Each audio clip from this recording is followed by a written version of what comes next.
Three,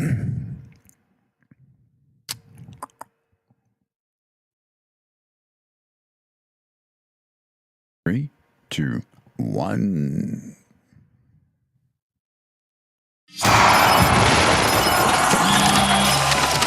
Oh, it's good to be back.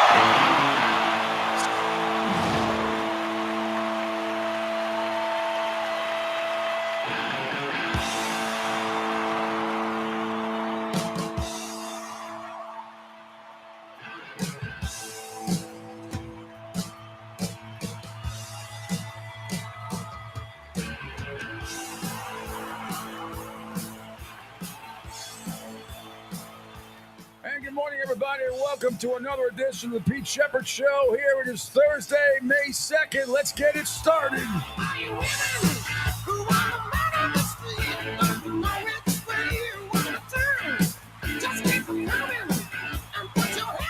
Another exciting show lined up for you today here at the Pete Sheppard Show. We're live from the Naples Wealth Planning Studio on the Riptide Media Network. Text the show at 727-858-6650. And you can watch the show on the incredible Riptide Media Network video platform on Twitter X. You can follow me at pshep326. Check us out on my Facebook page, the Broad Street South Facebook and YouTube pages, Spotify, Rumble, LinkedIn, and so much more. And I just want to open with this. Who's going to win tomorrow night? Who's going to clinch tomorrow night? Are the Knicks going to clinch on the road? Are the Pacers going to clinch at home? What are you thinking? I say no. Because which one?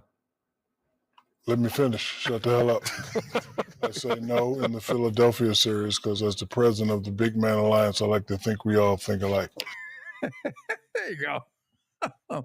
Right out of the gate from last night. Lots going on today. Lots to tell you about. Lots to talk about. We're going to recap, as usual, the NBA and Stanley Cup playoff action. Tell you who's doing what and what's happening where. And there's a couple more NBA series that can end tonight. We'll get into that. There's only one Stanley Cup playoff game tonight. My beloved Bruins try to close out the Toronto Maple Leafs again. This time they have to do it in Toronto, where they are 2-0 thus far in this playoff series. Anytime I can use the word thus, I feel very important.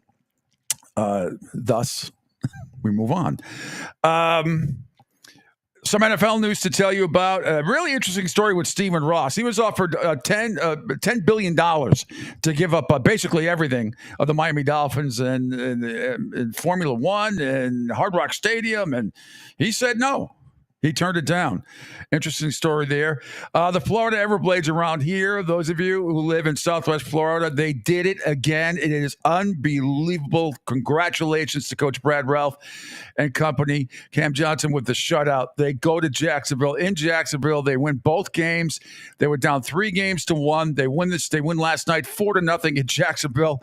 And they move on to the Southern Division Finals in the ECHL Kelly Cup Playoff Tournament. They will host the Orlando Solar Bears, not the Predators, but the Solar Bears coming up in Estero over here at down the street at Hertz Arena beginning tomorrow night at 7:30. So there's lots to talk about. MLB rundown as well. No Hornets swarming or bees swarming yesterday. That story got a lot of play. Glad we had it first. Or at least second after the Arizona people. Anyway, we say good morning to the one and only, the ambassador for the Arena Football League and the Orlando Predators, Angel Martinez, who's, as usual, doing 8,000 things at once. Good morning, Angel. How are you? Good morning, although I feel like starting out with $10 million, as you said, $10 billion. For those, one little movie trivia there this morning. But no, good morning, Pete. Another crazy day. 10 million. That was from Brewster's Millions. Yep. Great movie. Underrated movie. Sure was. Sports movie, too. Yeah. Yeah. So just real quick before we get into all of this stuff about the Dolphins, and this came out yesterday, last night. According to USA Today, Miami Dolphins owner Stephen Ross turned down a $10 billion offer for control of the franchise Hard Rock Stadium in the Formula One Miami Grand Prix, which is coming up. He discussed a deal with billionaire Ken Griffin. But the two sides could not finalize a deal. Ross wants to keep control of the three entities in his family, according to the report. The Dolphins are valued at $5.7 billion. That's the 11th highest in the league. The stadium, as well as the Formula One race, adds to the value. So Ross, who's 83, purchased 50% of the Dolphins franchise, as well as the stadium and surrounding land back in 2008 for a mere $550 million. In 2009, he purchased another 45% with a total investment of $1 billion. The offer was larger than the Washington Commanders sale, which went for $6.05 billion back in 2023. And even though it wasn't accepted, he could still have a major impact on the price of control for owners in the future. Very interesting. Stadium capacity of more than 65,000, renovated in 2015 and 2016, added a training facility 3 years ago. They transformed the parking lot into a racetrack, which has not only brought value to the stadium and money to the area of Florida, but also helped grow F1. And the changes and added events of the venue seem to have increased the appeal of the potential purchase. Ross has invested over $1 billion into the property in order to host big-time events like the Super Bowl and the World Cup. So really interesting stuff. Tough to turn down $10 billion, but he did it because he wants $11 billion probably. Yeah, probably. What would have got him off at $12 billion? What are billionaires? What's enough to out billionaire a billionaire? What do you do? 12 billion, 13? I don't know. Or maybe just sentimental value, doesn't want to do it. I don't know. By the way, just not to cut you off there real quick. Yeah. Jerry from Rhode Island said there's an echo coming from your end. I'm assuming hopefully there's no other mics that were turned up or anything when you were away from the studio. They're not. All right. Yeah, Stream sounds fine. Apparently, I guess on the app for some reason it's echoing, and I'm not too sure. So I'm going to restart and stop here and see what happens along with the app. All right.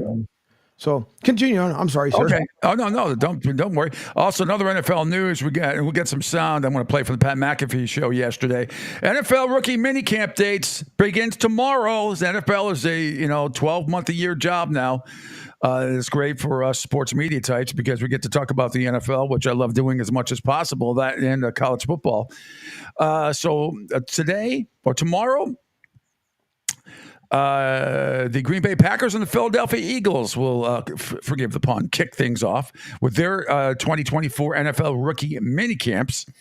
So Green Bay and the Eagles are first, then May 3rd to the 5th. You got the Ravens, the Jets.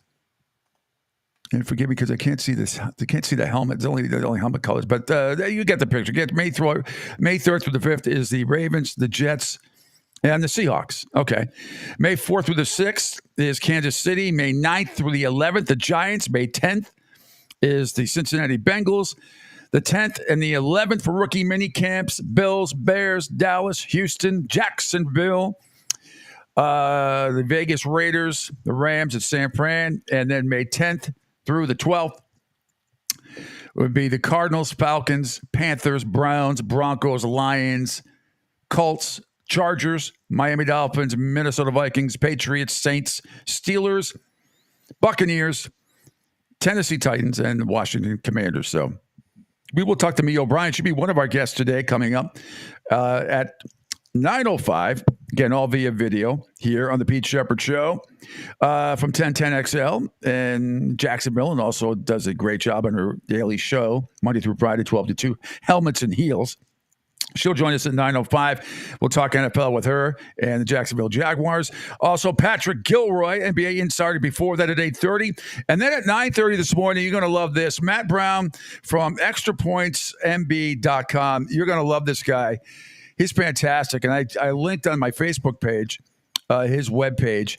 He is like an EA Sports sort of insider. He is he has all these incredible stuff about gaming, how it affects, politics, or the Congress and NCAA and all that stuff. But particularly going to talk to him because I'm so excited about it.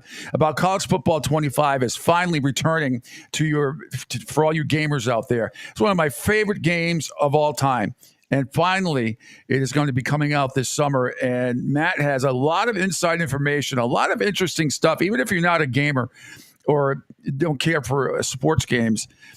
which I know most people listening to this program, you do care about it. I know some of you are still playing it. This might actually entice me to go out and buy another Xbox when in the summer. It might. It just might. Let me see what text message. Listen, I said to you, I'm hearing it's fine on YouTube. Yeah. Jerry just gave me a heads up. Oh, good. He gave me a heads up. Thanks, Jerry. Appreciate it. Yep. So yeah.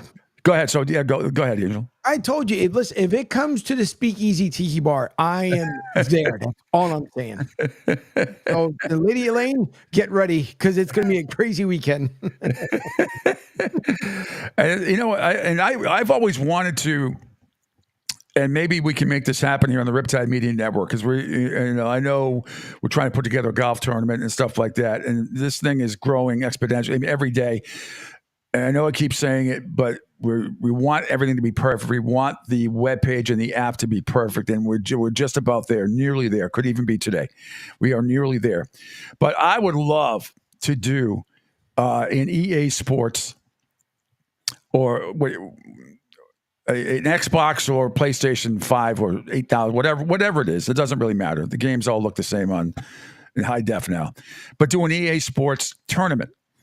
And maybe have a portion of it go to charity. And what you do is you would play either me or Angel or one of the hosts here, 5-minute game, whether it's Madden, whether it's college football 25 that's coming up. I would probably stick with those two games, even though the FIFA game is just off the chart, unbelievable. It's a lot of fun. I mean, even if you don't like soccer, that game is so well done. But like if you do a 5-minute game, say Jerry from Rhode Island wanted to play, 5 minutes to me, and if you beat me, you pick whatever team you want. It has to, but it can't be like the 85 Bears or something. It's got to be something that's within the game. 5 minutes, and you play one of the hosts, and then if you win a gift card or something like that, and then the portion of the say if it's a $5 buy-in or a $10 buy-in. And a big portion of that would go to charity or something like that. And if you beat me or you beat Angel, you beat AJ Johnson, you beat somebody that knows what they're, even if they don't know what they're doing, it'd be a lot of fun. Wait. I don't know if anybody could beat AJ. I don't know video game wise, because right now that man's on a roll as far as betting wise. So he might bet on himself to win. I don't know. I did hit the parlay last night. I had the Celtics and I had the Dallas Mavericks. And I just had a feeling they were going to kill the Clippers. But now without Kawhi Leonard, even though they did well without him, I just saw the second half of the game a couple nights ago. They just blew the Clippers out big time, even though they ended up losing because they were down by 31. But I took that to heart, and they just destroyed the Clippers last night as well, as did the Celtics, and rightly so. They should have. I mean, the Celtics should have destroyed them. So finally, but you never know in that series with Miami. I was just glad that they blasted them. They're up by 40, I think, at one point, and won the game easily last night, 118-84. So they're moving on. Some well-needed rest. Kristaps Porzingis, it seemed from the reports last night, he's going to be unavailable until the Eastern Conference Finals. Maybe he may not even be available to the finals. It depends on what goes on. Do they need him to get to the finals? No, they don't. They're that deep. And they're that talented. It'll be obviously more difficult if that happens, but they await the winner of the Cleveland and Orlando Magic series. And if you listen to Kendrick Perkins last night again, the guy is so full of piss and vinegar because he didn't get the Celtics television job. And he just shit all over them last night again after they destroyed Miami. And he starts off with, well, you should have swept them. Well, you know what? The Lakers should have swept Denver. I mean, Denver should have swept the Lakers too, but they didn't. And every game they did was incredible. It was pretty competitive, I should say. So I can't perk. I mean, I appreciated when you played for the Celtics, and you probably, you got hurt in 2010, probably cost them another championship. Had you played, I think you would have won another one. But this nonsense has got to stop. Here's the thing with the Celtics, Angel, is that if I took, and I do have a poll question out there today, which I will get to in a second. If I were to ask most people what player they need the most to reach the finals right now, either be Drew Holiday or Porzingis. I'm going with Drew Holiday every single day and twice on Sunday. You got to have a guy who can handle the basketball and do what he does. Now, NBA Finals against Denver or Minnesota, that's a different story. But right now, if you'd ask to me which one, if I had to choose a player not to play the rest of the series, Holiday or Porzingis, I'd say sit Porzingis, because Drew Holiday, that's the kind of guy. That's why the Phoenix Suns are where they are on vacation, because they don't have a point guard. They don't have somebody like that. They got names. They got Beal. They got Booker. They got KD. Whoop-de-doo. And unfortunately, the coach is going to get blamed for the way the general manager put the team together. And as I always quote the late, great Herb Brooks, we're not looking for the best players. We're looking for the right ones. So some of these people putting together super teams, or trying to, it's not working.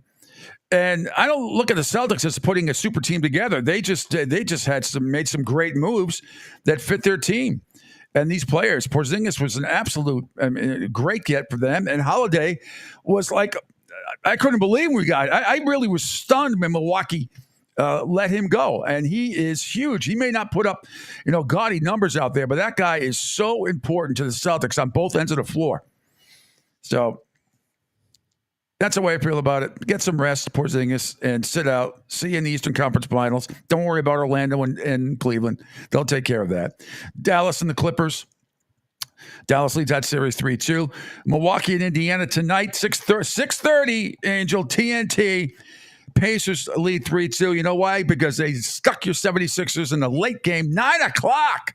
I know. 9 o'clock, Knicks at Philly, TNT. With the Knicks leading 3-2 in the NHL last night. Dallas beat Vegas 3-2. Stars lead there 3-2. Edmonton over the Kings 4-3. The Oilers win that series 4-1. Only one game tonight in the NHL. It is the Boston Bruins at the Toronto Maple Leafs. Bruins have a chance to eliminate, and hopefully they will, the Maple Leafs in Toronto. And I have I've got a poll out there at my Twitter page, at pshep326. I put it out there 57 minutes ago. And I'll ask you this, Angel, myself. Which team playing tonight has the best chance to force a Game 7? The Toronto Maple Leafs, the Philadelphia 76ers, or the Milwaukee Bucks? Let me hear from you first, and I'll give you what, if I could vote on my poll, which I can't, I'll give you my pick. Go ahead.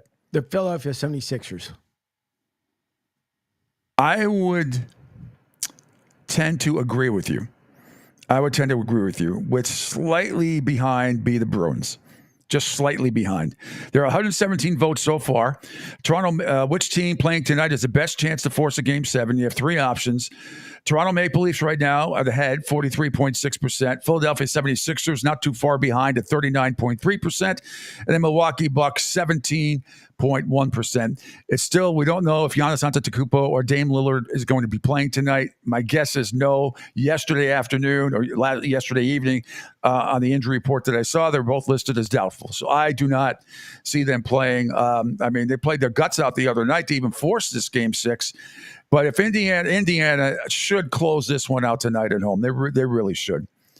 And your 76ers, that is going to be one hell of a battle tonight. Let's see if psychologically damaged if the Knicks are. And we'll see if Tyrese Maxey can continue to do what he does. And now that the NBA says that shot shouldn't have counted. You saw that story, Angel? Yeah. NBA came out with, their BS little 2-minute drill, 2-minute report that they do. He walked, it shouldn't have counted. Well, guess what it did? How many times have we said that? How many times are the officials this year going to come back and say this shouldn't have counted or that shouldn't have counted or whatever? Yep. But it did. And that was only part of the story. The other part of the story was how Philadelphia did to the Knicks what the Knicks did to the 76ers the two previous games before that. So tonight, it feels like a Game 7. It's obviously a must-win for the Philadelphia 76ers. I think it's going to be one hell of a game. And that will be on my big screen right after the Bruins. But before that, because the Bruins play at 8 o'clock tonight because they're the only game in town on the NHL, it's not that it sucks playing at 8, but I kind of wish they were playing at 7 or 7:30. It does make a difference, especially when you get up at 4 o'clock in the morning. But that's okay. I'm not going to complain. A lot of fan bases, right, Angel, would like to be in our position. 76ers playing at 9 p.m. tonight. I get the feeling two things that fascinate me with this game. One, how many people will show up to work in Philly the next day, particularly if they win, because it's Friday. You get the old 76ers flu.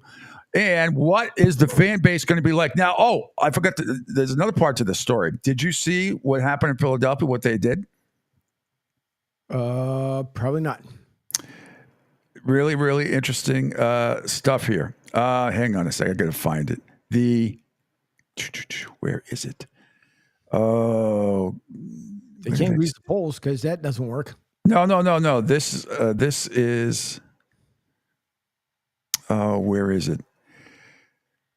They bought the 76ers brass bought like 2,000 tickets. Something like that, thousands of tickets, and they're going to distribute to them to first responders in Philadelphia, and nurses and doctors and everything like that. So that's pretty cool. That is pretty cool. Finally doing something right in Philly because things are going wrong in the city. But I'm glad they're actually bringing the people that actually care for the city out to the game. That's awesome. Yeah, no question about it. All right, so 727-858-6650. Lots going on between Stanley Cup, NBA, MLB rundown. A lot of good stuff to tell you about. So let's begin. A couple of highlights last night from the Celtics win over the Miami Heat. Boston coming at you in waves, and their depth is really showing up here. Tatum with the strip, Tatum with the steal. To Tatum, kicks it to Brown. Brown drives on Adebayo, and Brown scores. Here's the steal. Gets the ball loose, runs really hard here.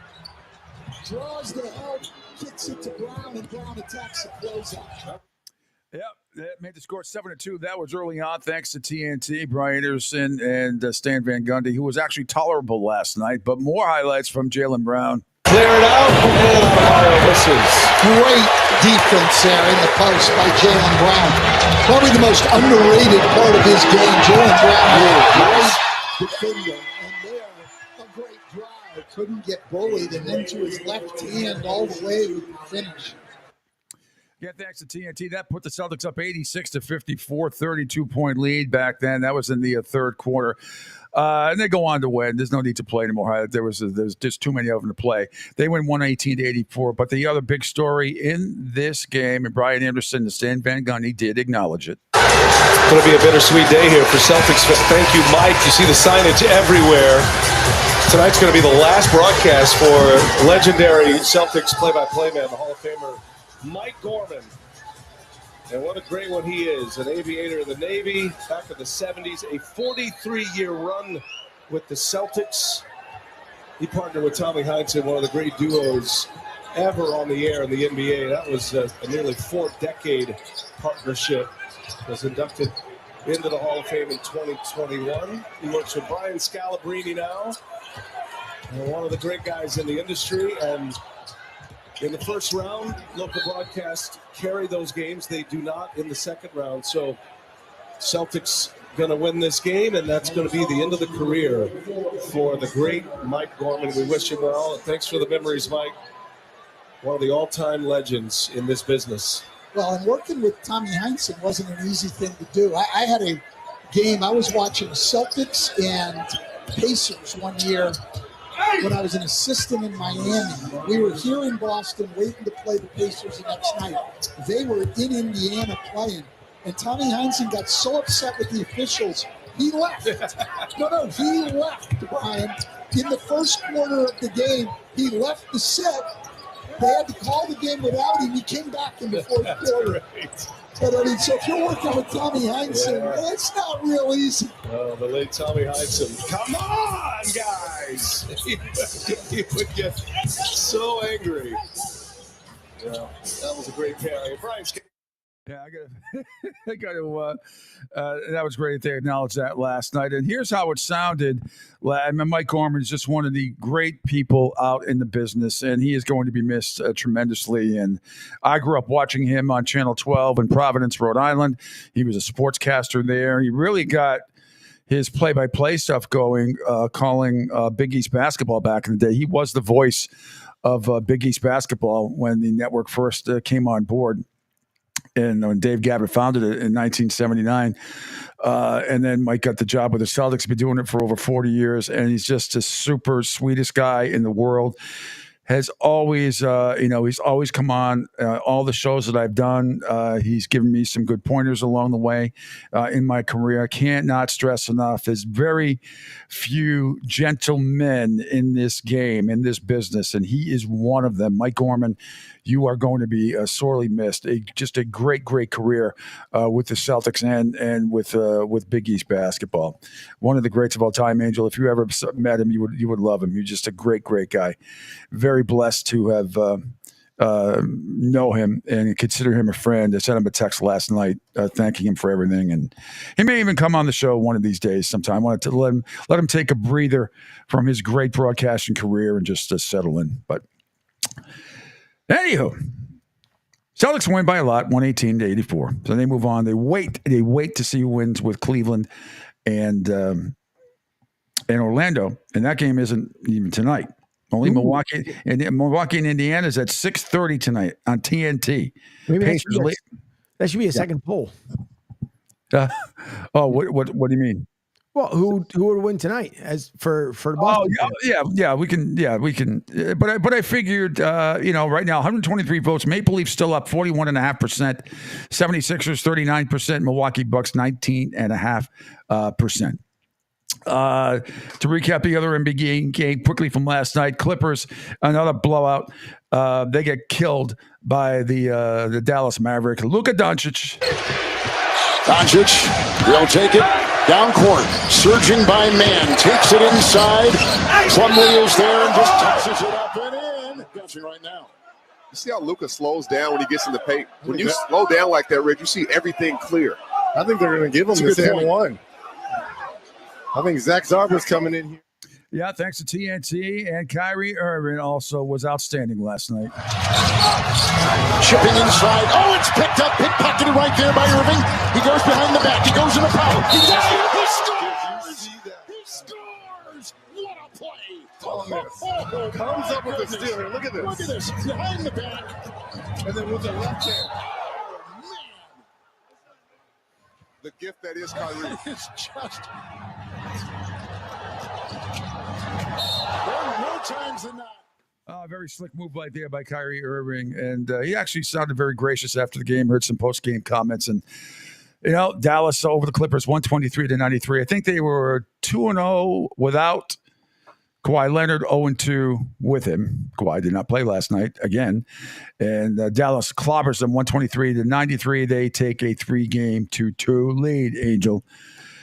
What? Man, oh man. Well, time already for our first quick break. When we come back, I'll run down the 2 games last night. We'll recap the 2 games out west in the Stanley Cup playoffs and preview the Bruins in Toronto just a little bit. There's really not much else to say. I don't know if Austin Matthews, he had a stomach virus or something. Is he going to come back tonight? I don't know.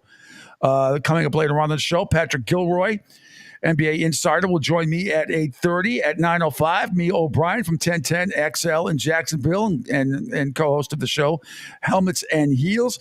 9:30 a.m., Matt Brown going to join me from extrapointsmb.com, and he's got a video game insider stuff about the new EA College Football 25 that is coming out, and I think you're going to find him fascinating. He was great on Feinbaum's show the other day on TV with McGee filling in for Paul, and he's just a great guy. I reached out to him right away. I was like, I got to get this guy on.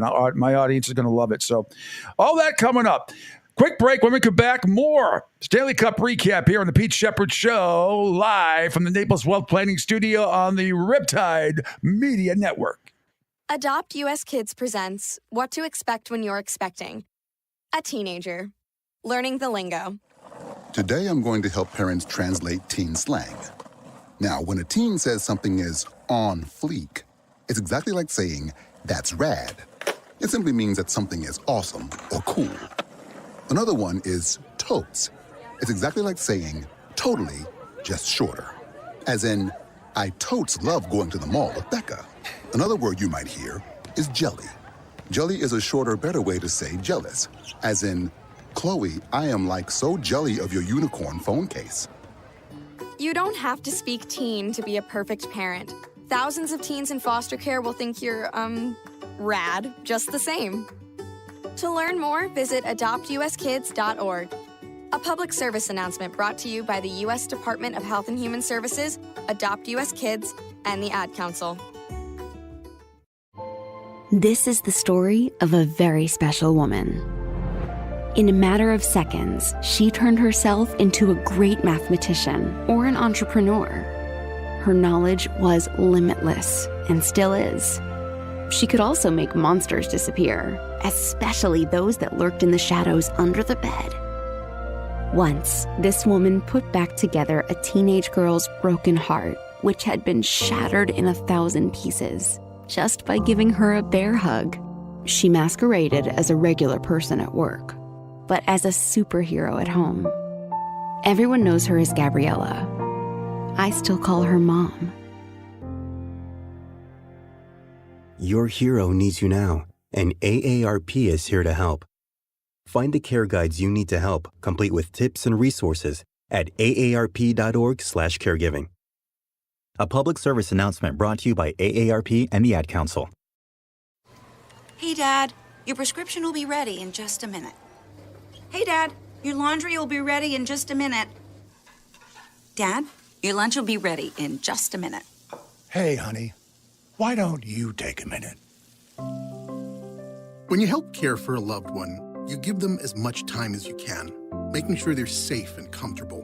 But it's just as important that you take some time for yourself. At AARP, we can help with information and useful tips on how you can maintain a healthy life balance, care for your own physical and mental well-being, and manage the challenges of caring for a loved one. Because the better care you take of yourself, the better care you can provide for your loved one. Thanks, Dad. Thank you. You're there for them. We're here for you.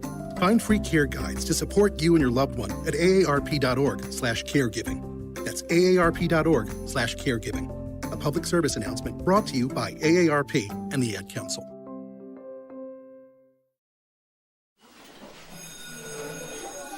All right, class, let's hear what everyone did this weekend. Jill? Well, I raised my older sister to a big oak tree. It was at least 100 years old. My mom said I must have set a record or something. And then we went down by a stream and perched up on this huge rock and saw all of these little minnows swimming around way below us. And then I rescued my little brother from an evil slug king who was guarding him at the bush fortress. And my sister and I brought him back to our super twig fort for safety. And then we all laid out and told stories until it got dark. And the Big Dipper led us all the way home. Wow. Awesome. Where were you, Jill? Yeah. We went to the forest. It's not that far away. Anyone want to come this weekend? Ask your parents to take you and your friends to the forest this week and find the fun, adventurous you. It's closer than you think. Check out discovertheforest.org. Brought to you by the U.S. Forest Service and the Ad Council.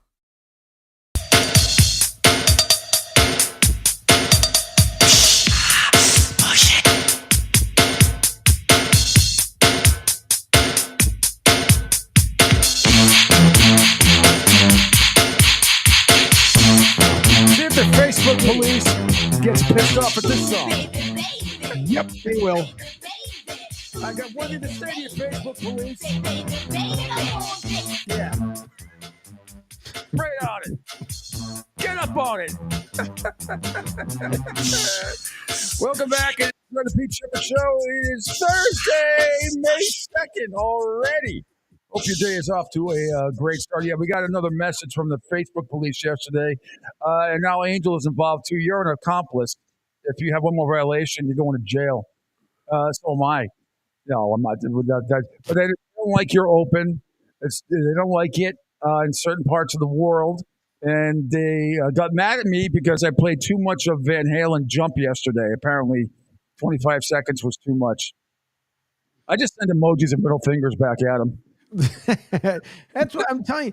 That's majority of the reason why I always stay away from that is because and they like to play with your numbers. That's the other big thing. But it drives me bananas. Well, what do you mean? What do you mean play with your numbers? What do you mean? So like let's say if you get one day, you get let's say 1,000 live views. Yes. The next day, all of a sudden, you went from 1,000 to minus 500. Like, Yeah, you think they screw around with that? Honestly, why?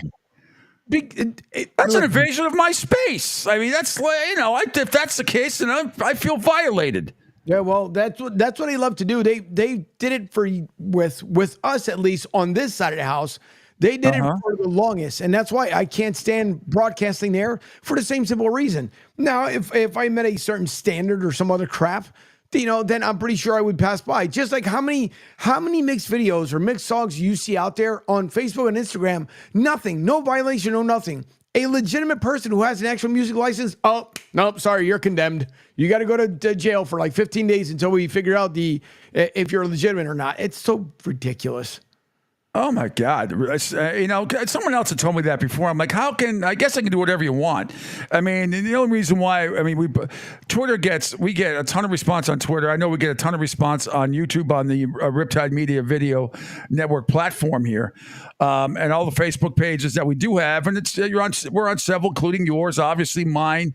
But we get reaction on Rumble, LinkedIn, Spotify, everything. I mean, if Facebook decided to shit can us, we got other ways.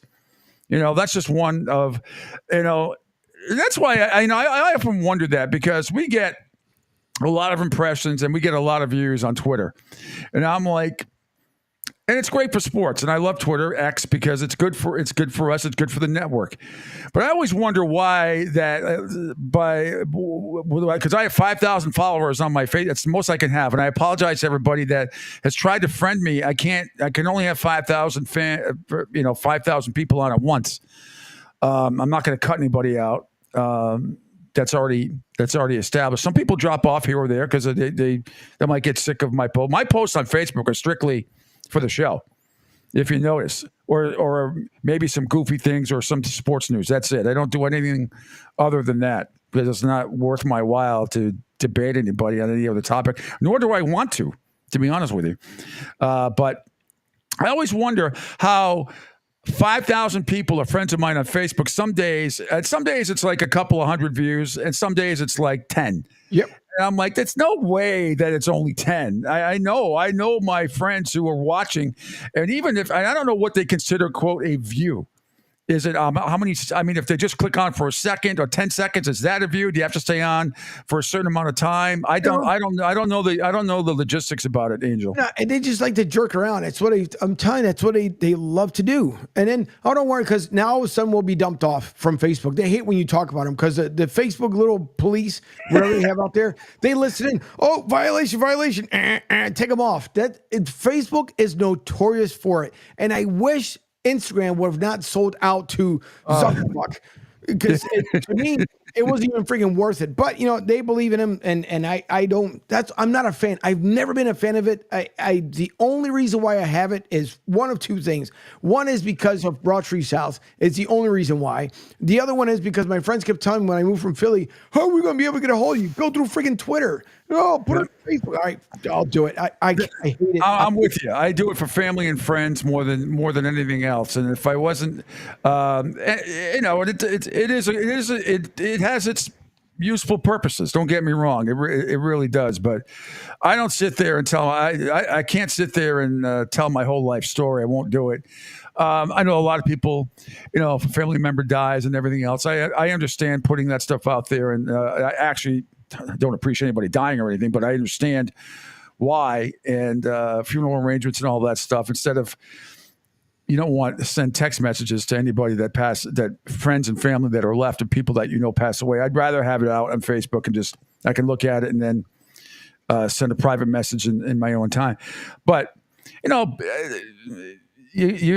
what I do not like on Facebook specifically, and I'll get to the Stanley Cup recap in a second.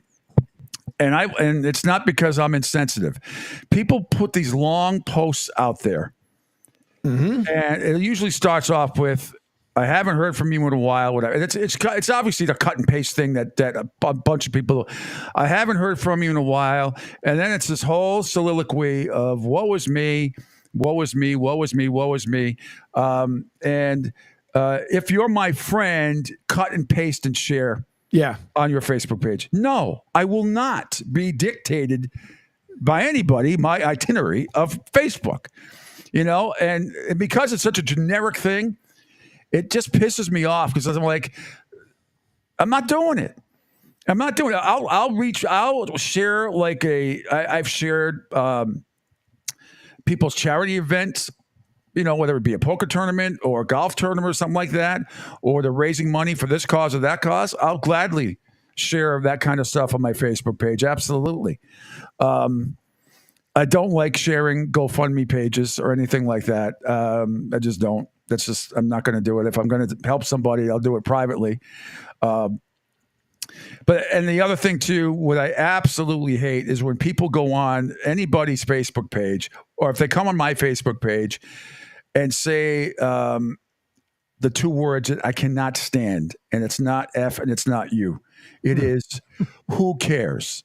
Oh, yeah. And I'm like, I would never, ever go on anybody's Facebook page or any social media page and just say, who cares? Because if you do care, if you come to my Facebook page or any other page that I have and go, who cares? Well, obviously you care. You cared enough to say who cares. But it's just it's so rude. It's so rude when that happens because I don't care. I mean, if you don't like what I'm about, then don't unfollow me. Go away. I don't really care. I can add one of my friends that has long awaited to come on my Facebook page for whatever reason, which I appreciate.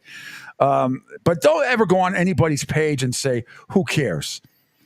And I think people think they have the right to just, and you do. I mean, it is your right. You have that right to do that. But man, it is aggravating. I tend to block people that do that. Who cares? Well, I'm sorry you don't like this, that sport or the other sport or whatever, or don't like this guest or that guest. But when you go, who cares? I care because I put it out on my page. So if I care, most of my listeners and viewers care. So if there's one in 100 that doesn't care, that's your right. Go away. And the problem in this business, which we don't have here anymore, where I am now, is that if one person says something in radio, trust me, program directors and a lot of times consultants and general managers overreact in this business. You could have the best ratings on the planet, have 18,000 followers. One jackass says something that he didn't like or was offended by it, and then you get called into an office or you get an email, hey, you might want to do that. Why? Because one a-hole said that I was being an a-hole? No, stop it. But you would be, not you, Angel, but others would be out there. You would be blown away by some of these GMs and consultants in the business that and program directors that feel like they just need to respond. Now, if you're at a radio station, terrestrial radio station, or wherever you are, and you say something really stupid that causes people not to have the guest decline to come on your show, or you're going to cost your organization possible advertisers, that's a whole different story. Yeah. That's a different story. Then something that you did was drastically wrong and incorrect, which we've seen many times before, even recently. But when you go on somebody's stuff and say, who cares? That's like, then go away. Then don't follow me. Just unfollow me, block me, whatever it is you want to do. Put me in, handcuffs and tie me to a bed. I don't know, but just leave me alone. Don't go on somebody's page and say, who cares? All right, I'm off my soapbox. No, but it's true. That's listen, and I know they're going to knock it off. Guaranteed, I know they're going to knock it off. Really? Oh yeah. Dude, will they send me an alert? Will I get a private message? No, you won't get it. They'll just say, get the friggin' Spaniard off the screen there because they've done it before. It's happened before. Get the Spaniard and the Italian off the screen immediately. Exactly. There's too much sauce up there. We had a show one night. It was 875 people. I think we were like in the first maybe hour of the show. I said something about that freaking goofy platform, and instantaneously we were knocked off. I'm like, shocker. Imagine that, because I don't dump millions upon dollars and don't tell lies or false stories. I get knocked off. But I bet you if I told all kinds of lies and untruths and everything else, I would be the biggest blessing ever for that stupid cockamamie platform that what it is. I hate it. You hear me, Zuckerfuck. I hate Facebook. Hate Facebook. Did you like the movie? Sure did it. You didn't? No. I've only seen it once. It was okay. It was okay. I mean, I appreciate the premise, what was happening and everything else, but I don't think he ever intended it to be like this. That they were going to be and I'm still not sure how they monitor music and a lot of other things that go on Facebook besides curse words and everything. Again, I mean, was there one guy in like one room with a million? I don't know how they do that. They must have employees that are left working there, right? They must be in the thousands, right? How do you monitor all this stuff? They have what other company? Here's the other thing I don't understand. Sorry, folks, if I go on a rant here for a second, but how in the world they'll tell you that, oh, by the way, someone hacked your account. Oh, by the way, go after yourself, because what's going to happen? There's no place to call. There's nothing else. And the simple solution is just start another Facebook page. Really, geniuses? That's it. So you get zero support. But I'm pretty sure all those clowns that work in there, and sorry I call you guys clowns, but not sorry, but all the people that end up working in there. My thing is, so if Zuckerberg came up to you, tell you, I can't pay you today because you didn't answer a phone call. What? We don't have phones, sir. Where do you see a phone on my desk here? All I have is this computer, this mouse, and I can't stand this stinking job. Get out of here. Ridiculous. I love it. What was the name of the movie again? I may have to go and watch it again tonight. No. What was it called? What was the name of the movie called? I forget. About Facebook. It's clicky. It's like a saying for Facebook. I forget what the hell it's. How is it that he's? Oh dear Lord. Sorry, folks. One more. No. How is it possible that they sell your information? They sell it, and then they lie out in Congress and say, no, we didn't sell it. In the meantime, in the background of Zuckerberg, here's everybody's info. That's right. You didn't sell it. Yeah. How is it all this possible? The same way, God forbid you search sexy underwear. Holy craps. Here come all the advertisements of every possible underwear that's out there. Not only that, then you get all. I mean, how many do you have to delete? And I'm sure I'm not saying it's because of me. I guarantee it's for a lot of people. How many crazy men and women do you have to delete? They want to friend you from all over the world. Sometimes in countries I can't even pronounce, and it's usually they're revealing pictures, not naked pictures, but they're like these, seductive men and women type of things. And I've blocked so many people over the last, friend requests, no, delete, no. And you just first thing I do is look at their posts. And then if it's just a bunch of pictures, or no posts, or sleazy looking pictures, then you know it's either. I don't know if Facebook puts dummy accounts out there on purpose because these are quote unquote hacked accounts. They want to get all your information if you become friends, quote unquote friends with these people. Those are the type of accounts which they need to go after and block them. They shouldn't even be allowed. There's way too many of them, and I don't know. And I don't know if it's Facebook putting them out there themselves or what. No idea. Of course it is. It's the same way, like in Gazprom guy. We'll get to his text here momentarily, but it's the same way. Listen, folks, you guys are literally killing me on the inside. Why would you? Every time stupid Facebook puts out some stupid challenge, people are quick to be like, oh, look, they want my picture from 10 years ago. Look, here it is. Like, give them more information. What is wrong with you people? Holy moly, man. People think they are in reality TV on Facebook. They do. They think that the entire world is at their beck and call, and that everybody can. I'm not going to go on somebody's page and say who cares about, because like I just said, I'd be a total hypocrite. But I am not going to. I just don't engage in stuff like that. Char's mom says, suggested for an end of the week poll, best rant of the week. Oh, you know what? That's not bad either. We can do that. We got a couple there from Gazprom guy. Now I'll make one more about stupid people.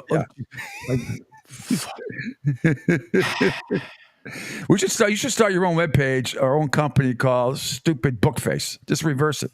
That's what I'm gonna do. Listen, I hate to throw stuff out there because then people turn around and say, oh, I don't have an original thought. So let's go with that. This show will be the first show on OnlyFans that it'll be a sports show. So when people go in, I thought you guys were going to be naked. Wrong. Only fans for sports fans. There you go. I'll start that one off. Gas Pump Guy, how did the Everblades do last night? Gas Pump Guy, they did it again. And that wasn't even dramatic fashion. They just blasted Jacksonville 4-0 out there. And they come back from a 3-1 series down, and they win 4-3. And Gas Pump Guy, game 1 against the Orlando Solar Bears is tomorrow night at Hertz Arena at 7:30. Game 2 will be Saturday at 7 p.m. over at Hertz Arena. And we will have somebody on from the Everblades on this program tomorrow. It's either head coach Brad Ralph or Chris Palin or somebody from over there. Absolutely. Cam Johnson made 27 stops last night. Outstanding. His 9th postseason shutout of his Everblades career and his first one this year. So they have home ice advantage over the Orlando Solar Bears. First 2 games in Estero at Hertz Arena coming up tomorrow night. So that is unbelievable. They're down 3-1. Come back and win 3 in a row, including 2, the last 2 at in Jacksonville. Hey, you got 2 more. Yeah. Okay, you can read that one. Said Pete, haters are going to hate. They're just mad because they're with us cool people. LOL. I mean, there's all sorts of hate and trolls on social media. It's really sad. And then you have the people. A Gas Pump Guy says, I love this rant you guys are on because it's so true. People nowadays feel so entitled and think they are more important than others. Well, there's no doubt about that. Please. I mean, it's unbelievable.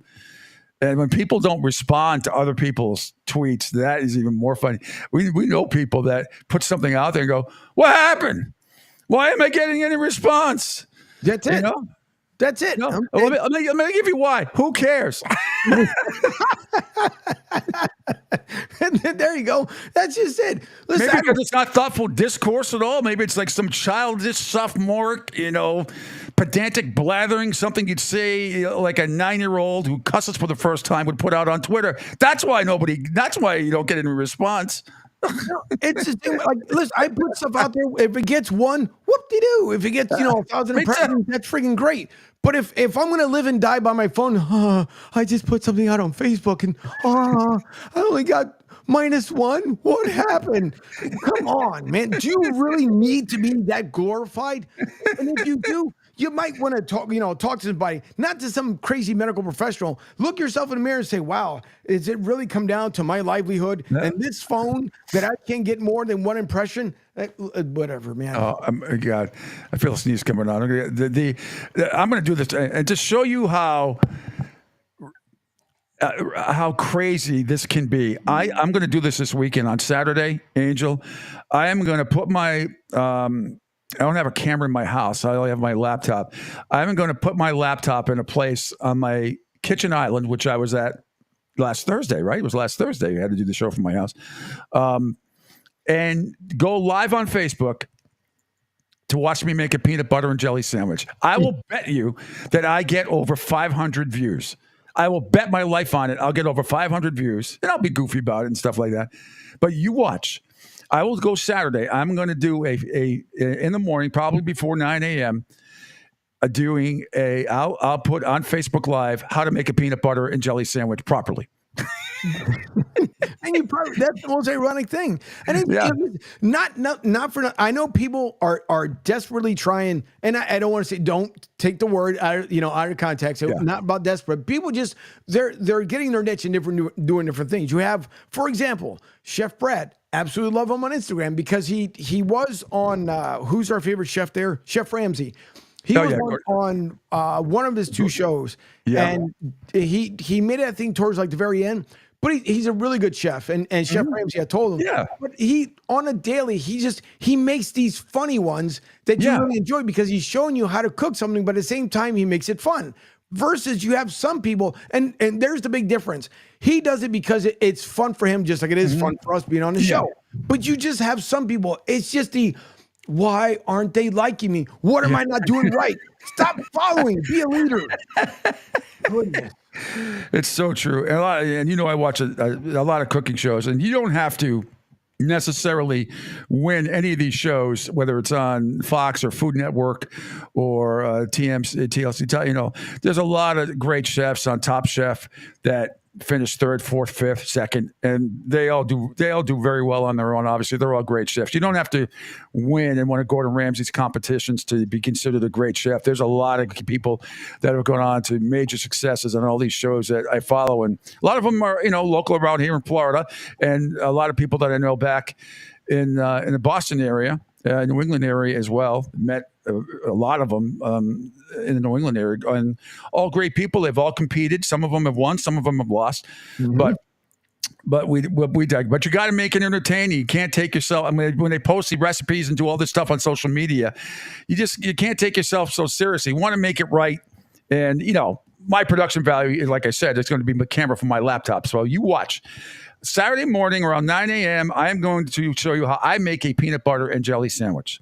Just make sure that you lay out all the utensils. Oh yeah! Oh God, yeah! It'll all be there. The mirepoix, as they say, all your ingredients. So it'll be 2 and a knife. Although I must say, I like to spread my jelly with a spoon. I like to take my jelly out. I use sugar-free jelly for health reasons. There's no sugar-free Welch's grape jelly. There's only sugar-free jam.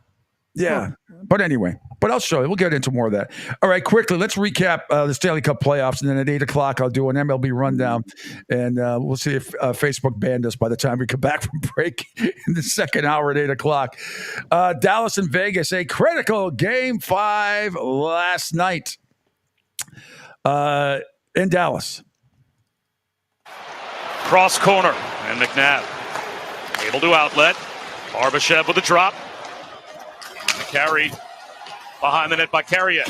Puts on the brakes. Tries to tuck one in. Score! Carrier! What an individual effort. Dragged it off the end wall after taking a hit and snuck it past Ottinger. Against Lindell, and he wins the battle, stays with the puck, and he just brings it to the net. Ottinger ends up losing him. As he turns, he's looking over his right shoulder. Right now, he goes to look for over his left, and as he does it, he doesn't realize Carrier's bringing that to the net. Thanks again to ESPN. William Carrier, that score made it 2-2 in the first period. Let's head on to the second period. What about a seam pass? Instead, it's Ben. A stick in the way from McNabb. Heiskanen, Robertson, right between the dots. That shot blocked. Another try. More down on the power play. Dallas has the lead. Dallas Stars, and Vegas just backs off Robertson, lets him get to the middle of the ice. The initial shot is blocked, and since that's blocked, Hill's looking for that first shot. He's out of place as that rebound off the block comes right back onto Robertson's stick. Yes, it did, and that was the final. That was no more scoring in that game. That ended up being the game-winning goal there. 3-2, Dallas wins. They take a 3-2 series lead over the over Vegas, the defending Stanley Cup champions. One more before we go to break. The only other game last night, Edmonton and the LA Kings went at it. At the half wall for McDavid, constantly on the move on the power play. McDavid for Draisaitl. Bend it back. McDavid, Draisaitl. Oh! Kept out by Reddick. Interesting. They're calling it a goal. Edmonton thinks it's a goal, but here's the chance at the other end. Kempe has some wheels. He comes down, misses high, and then here's the chance. Great read. And they ended up reviewing the play. It ended up being a goal. That tied. That made it a 2-2 game in the second period. And then Draisaitl in the second period once again. Fed back for Bouchard. Slid across. It's McDavid. Down to the goal line. Draisaitl. Bouchard calling for it. Draisaitl backpedals. Final few seconds. Bouchard out high. Moved out to the circle. McDavid carrying in behind. Back to even strength. They score! Draisaitl from McDavid, and Edmonton leads. And that would be that would be the game-winning goal. Zach Hyman scored later to make it 4-2, and then the Kings scored 6-on-5 very late. Ended up being 4-3 final. The Edmonton Oilers win the series 4-1. Afterwards, Connor McDavid talked about the Oilers' chemistry. That whole I'm just going to get assist things that you mentioned back in February continues to work out really, really well. You were fantastic in this series. What's been the key for you in setting up your very capable teammates in this series? Well, obviously the power play was great. The power play is really gelling. It's really clicking. We got 5 guys out there that have played together for a long time and know where each other are going to be. And just a lot of chemistry there. Obviously, a lot of credit to that power play. Yep, as we just mentioned, those 9 goals to the Kings 0 is a massive difference. Zach Hyman had 7 goals in this series. He's gotten better each and every year that he's been there with you in Edmonton. How significant is he to your ultimate Stanley Cup hopes, Connor? Everybody's big. It doesn't matter who you are. Everybody in that room, right through the lineup, right through the coaching staff, right through the staff, the organization, everybody's important. Doesn't matter, if you're Zach Hyman or Connor McDavid or whoever, it takes everybody, and everybody was great this series, and we're looking forward to the next one. And it earns you a bit of rest this time of year. I just wonder, how do you put the value on that, Connor? Even if it's just a couple of days, how important is it this time of year to have a bit of time to put the feet up? It's always great. Always great to heal some injuries, bumps and bruises. Playoffs are tough. They're physical. They're intense. It's nice just to get a little break. But we'll be ready to go.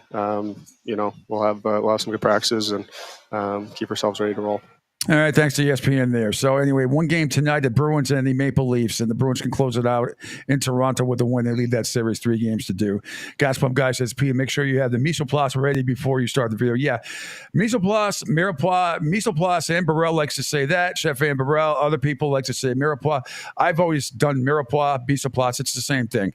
And if you don't know what that is from a cooking standpoint, say you were making a sauce or something and you wanted to start with garlic, celery, onions, carrots, pepper, something like that. Have it all ready to go. Have all your ingredients ready to go, so there's no delay. So you're not scurrying for ingredients at the last second. And if you're cooking meat, for God's sakes, you take it out of the fridge. And I'm assuming it's defrosted if it's out of the freezer. Make sure you let your steaks, pork, whatever it is, take it out of the fridge at least 20 minutes before you stick anything in the oven or the toaster oven or grilling. Always, always have it at room temperature. I cannot believe the amount of people that still take stuff right out of the fridge and go right into the oven. No, it will not cook right. It'll cook, but you are eliminating lots of flavor by doing that. Keep it out. Don't worry. Parasites aren't going to invade it. Even chicken, pork, don't worry. You can cover it up with a paper towel if you want. But don't leave it out for half an hour, 20 minutes, even 20 minutes to a half an hour. Leave it out, and I'm telling you, you'll find it much better. It cooks much better. Anyway, we digress. Hour number 2 is coming up next. It is the Pete Sheppard Show here live from the Naples Wealth Planning Studio. Angel Martinez is here, host, executive producer, the ambassador for the Orlando Predators is here. 727-858-6650. Hour number 2 coming up next right here on the Riptide Media Network. To some people, the sound of a baby babbling doesn't mean much. But that's not necessarily true.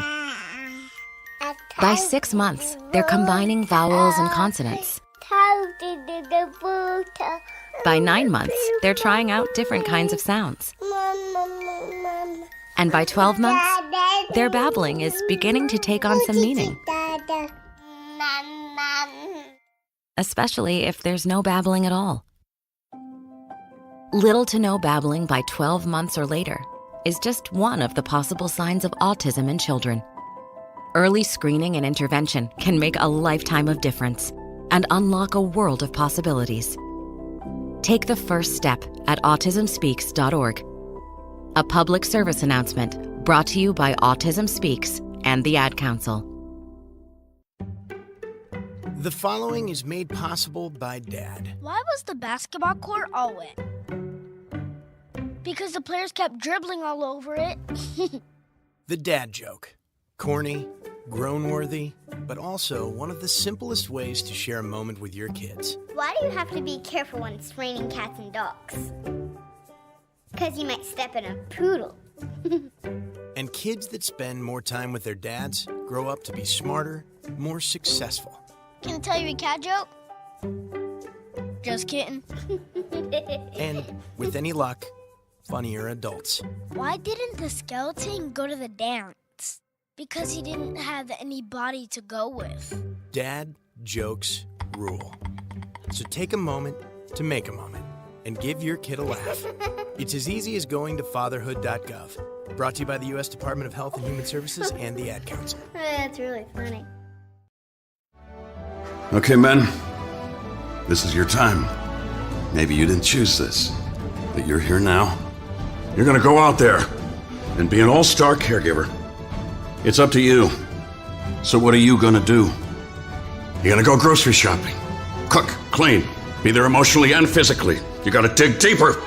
Drive them to physical therapy, doctor's appointments. Don't you forget about the pharmacy. I know you won't. Because that's what caregivers do. Don't give up. Don't ever give up. This is your time to show the world, your family, and yourself that you're tougher than tough. Now go out there and be the best caregiver this world has ever seen. Caregiving is tougher than tough. Find the care guides you need at aarp.org/caregiving. A public service announcement brought to you by AARP and the Ad Council. Hi, I'm Danica Patrick and proud aunt. Watching my nieces grow, play, and learn is amazing. But not every child gets to be carefree. 1 in 6 kids in the U.S. are hungry. 1 in 6. That little girl sitting alone at the playground, she can't play like the other kids. She doesn't have the energy because she's hungry. School lunch will be her only meal today.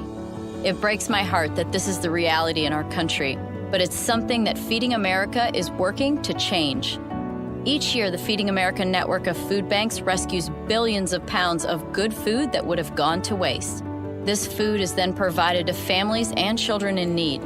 Being a kid should be about using your imagination, learning, and having fun. These children shouldn't have to miss out on simply being a kid because they're hungry. To find out how you can help end childhood hunger in your community, visit feedingamerica.org. Brought to you by Feeding America and the Ad Council. Okay, everybody, lie down on the floor and keep calm. This is what KLX is about. Also known as the justified ancients of New Moon. Furthermore known as a jazz.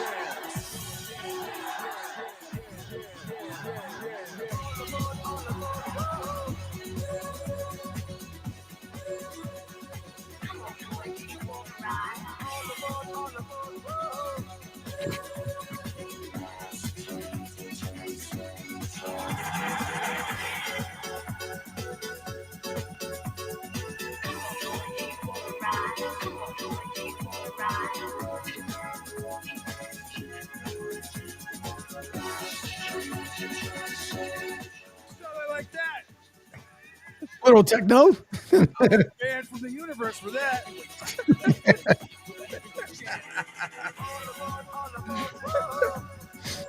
Not even show off the lights in here. Brian would be upset.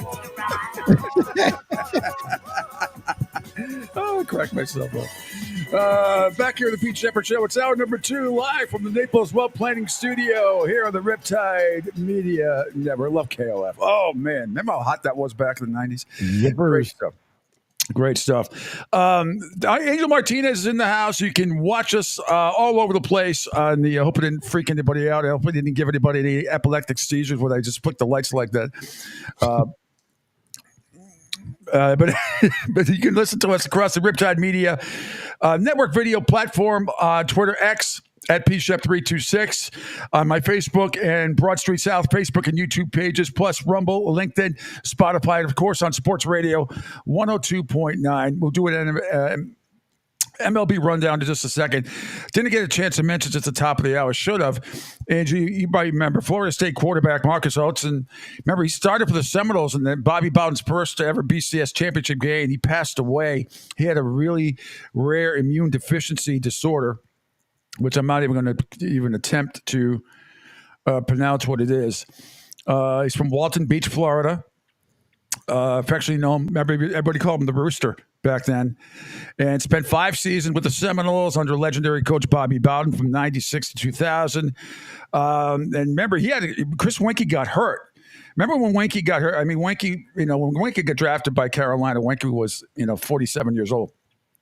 he was an older guy. But Chris Weinke was a great quarterback in college because he was 25, seriously. And but he got hurt towards the end, and Olsen had to come in and took his spot, and they beat Wake Forest at the end of the year 24-7, and they beat Florida when the Gators were ranked 4th at that time, and Florida State was ranked 5th, and they beat them in the final game of the season 23-12, and that propelled the Seminoles into the number 2 spot at the time in the BCS rankings, and then they played number 1 Tennessee in the Fiesta Bowl with a national championship at stake there. But that was the T. Martin game where the Volunteers won 23-16. Remember that? Yep. That was his 3rd and final start of his career. So Weinke came back, got the starting job the next 2 seasons, but Olsen remained with the program. But he was pressed into action. He won 2 games, so they never would have got to the championship. And then that was a really good Tennessee team back then, and beat the Seminoles 23-16. So he would miss. It's such a sad story. Young man with a rare immune deficiency disorder. So Florida State former quarterback Marcus Olsen, condolences, thoughts, and prayers to the family, and rest in peace. You were a very, very good player. All right. What else is going on? Well, let's just get to the MLB rundown, shall we? Any more soapbox stuff we want to do? Have we been banned from Facebook yet today? Have we been reprimanded? I got a message. Jordan Brake says, "Don't come back ever." So that'd be fine. I'm fine with that. Then, I mean, who would I have to kill? I mean, all the solicitations that I get from all these ridiculous people every day. Yeah. People that I would never, ever consider adding as friends. People who don't have any posts or pictures. Anyway, we digress. All right, let's head MLB rundown yesterday. Let's begin with the Cubs and the Mets. Swing and a high fly ball, well struck right field. Marte going back, slowing down, and makes the catch. That'll be deep enough to score Mervis, and PCA with a sacrifice fly, and the Cubs have a 1-0 lead. PCA is Pete Crow Armstrong, if you're keeping track at home. That put the Cubs up 1-0 in the 5th. We head now, Angel Martinez, to the bottom of the 9th. Maris deals. In the air, left field. Happ is there. Makes the catch. Throw to the plate. Tag. Out at the plate. They're going to challenge the tag play, and they're going to challenge whether Amaya blocked the play. It's really hard to tell. After review, 2 calls on the field. Blocking is confirmed. There is no blocking. After review, the call of out on the field stands. Runners out. Carlos Mendoza threw a nutty after that. Cubs win 1-0 over the Mets, which does please me. Miami and Colorado went at it yesterday afternoon. Ness? I'm not sure either way. That's a line drive, base hit center field. Here comes Rivera. The throw is way off the mark, and Luis Arraez with an RBI single gets the Marlins on the board here in the 5th. Yeah, thanks again to MLB Network. And before that, thanks again to the Cubs radio network. Miami goes on to beat Colorado 4-1. San Diego and Cincinnati. Steer gets into it, high in the air, deep left center, and that's gone! Steer clear. He seems to be back on track. He went over 2 weeks without an extra base hit, now add a homer to a series of 2-baggers. Hitters want to get underneath the breaking ball. And that ball started high enough that it gave Spencer Steer enough chance to hit the bottom half of that ball, slight uppercut swing, got it out ahead of the plate, and just enough to get it out of here. All right, thanks to Bally Sports Cincinnati. That was 1-0 in the top of the 1st.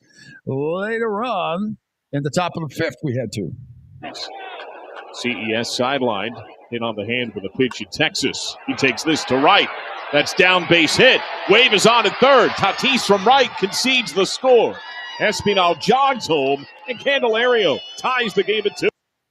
Thanks again to Bally Sports Cincinnati. But in the bottom of the 7th inning, Jake Cronenworth. Resume. Infield in. High drive, deep right field.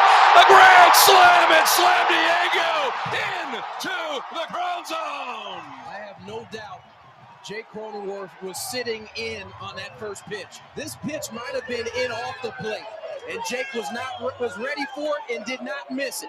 Grand slam for Jake Cronenworth. Padres take a 6-2 lead. That'd be a final. 6-2 final, San Diego over Cincinnati. Thanks again to Bally Sports. Dodgers and Arizona yesterday. Here comes pitch number 8. Pajas, it's a towering fly ball. Left center field. It is gone! A monstrous home run from the rookie. Fouls off several pitches, works a full count. And against the reigning World Series champion, on the 8th pitch, launches this majestic bomb. Gets to this count, gets to that pitch, and then just deposits it. That made it 2-0 Dodgers thanks to Spectrum Sportsnet. Mookie Betts had a 2-run single, put up a 5-0. Will Smith had a solo homer, 6-0. Final score 8-0. Dodgers over Arizona. The Minnesota Twins go Bo Derek. They make it an absolute perfect 10. And against the White Sox. Why are they not? Oh, there they are. I was going to say. I'm not doing any highlights from the White Sox. They are an embarrassment to the game. But Minnesota Twins are not an embarrassment to the game. They are red hot.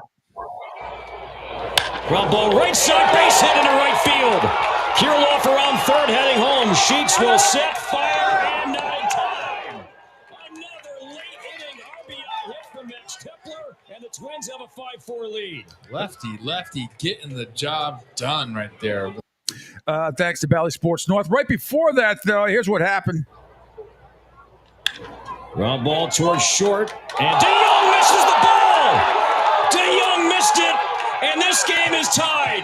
Trevor Larnach held up just a little bit, fellas, and maybe got in the eyesight of DeYoung. He never looked comfortable. He missed it, and the Twins scored 2, and this game is tied 4-4. I'll tell you what, he actually hit that ball pretty hard, but watch this grass eat it up. It just basically stops, and then Larnach right in front of him, and that ball stays down. Final score 10-5. A perfect 10. The Twins win 10-5. They scored 10 runs. They've won 10 in a row. They are on fire. Yankees and Baltimore also, all the offense in this one came in the top of the 5th. Drilled down the right field line. That ball is fair. It is off the wall. And now they're saying it's gone, a home run. It cleared the wall, a 2-run home run for Oswaldo Cabrera, and the Yankees lead 2-0. Well, look at it. It's stuck in the grating. There's the proof. That's gone, and it's fair. No doubt about it. And Baltimore, with that win, they by percentage points, 633% is at 19-11. They take the lead on the Yankees in the American League East, and the Red Sox, who won again. We'll get to that in a second. They have won 4 in a row. They're 18-13. They're only a game and a half behind. Amazingly, Toronto is 15-17, and Tampa Bay at 14-18. As we continue the rundown here, speaking of the Blue Jays, Kansas City had their way with them yesterday.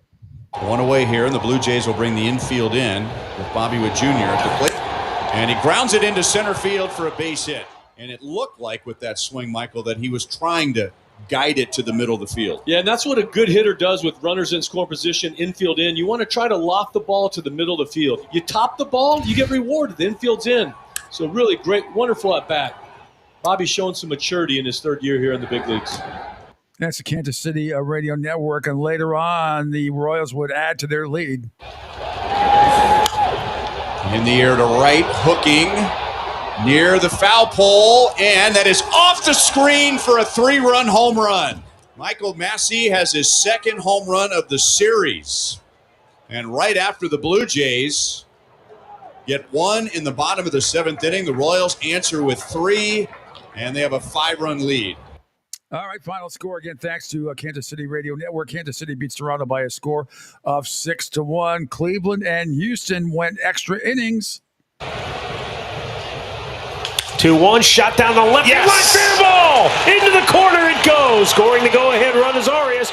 Verrocchio in the 3rd. He'll get there safely. It's an RBI double for Stephen Kwan and a 3-2 Guardians lead. That guy is some kind of clutch right there. He's a machine, Arch. He is. That's exactly what he is. I mean, he waited till that ball got to home plate and just smoked it, and it stayed fair. Yep, and the Cleveland Guardians beat the Astros by a score of 3-2. Fourth straight game, by the way. The Guardians have gone into extra innings. Detroit and St. Louis. That's a hanger. Vierling, Lamb base it to left field, and he's got a two-run homer. Two bad breaking balls, and the Tigers make Michaelis pay. Well, JB, how about the St. Louis kid doing it against the Card, the St. Louis Card? You hang it, we bang it. Think it up the middle, fastball to the big part of the field. That's his approach. And when you hang something, you speed up the hitter's bat. He catches it out front, and this ball finds the seats. Thanks to Bally Sports Detroit. Final Detroit over St. Louis by a score of 4-1. Milwaukee and Tampa Bay also played yesterday. Their very best, their highest leverage stuff. They've thrown some really good pitches to Shen, and then it gets away, and the Rays are on the board. Yes, the Rays are on the board finally. That was 7-1. But before that, Milwaukee had their way. Perkins at second, William at first, and one out in the seventh for Willie Adames. Adames, center field, Rosarena back again, and it's over his head and gone again! A two-homer game for Willie Adames. Fifth career multi-homer game for Willie Adames. He's got 3 in the series. And another 3-run home run just like last night. And that could just put it away for the Brewers. 7-0 here in the 7th. Yeah, you might remember what happened. The Milwaukee Brewers, by the way, including manager Pat Murphy and Rays outfielder Jose Siri. See, I said that softly. Received suspensions for their roles in that bench clearing incident between the two teams the other night that we played for you on Tuesday. Starting pitcher Freddie Peralta got a 5-game suspension for intentionally throwing at Siri during the top of the 6th of the Brewers' 8-2 win. And Abner Uribe, he got 6 games, Angel. Remember, I thought he might get 5. He got 6 games. Yep. He and Siri squared off against each other 2 innings later. So there you have that. Philadelphia and the Angels. Back toward the middle and just past the shortstop, Neto into center field. 2 runs will score.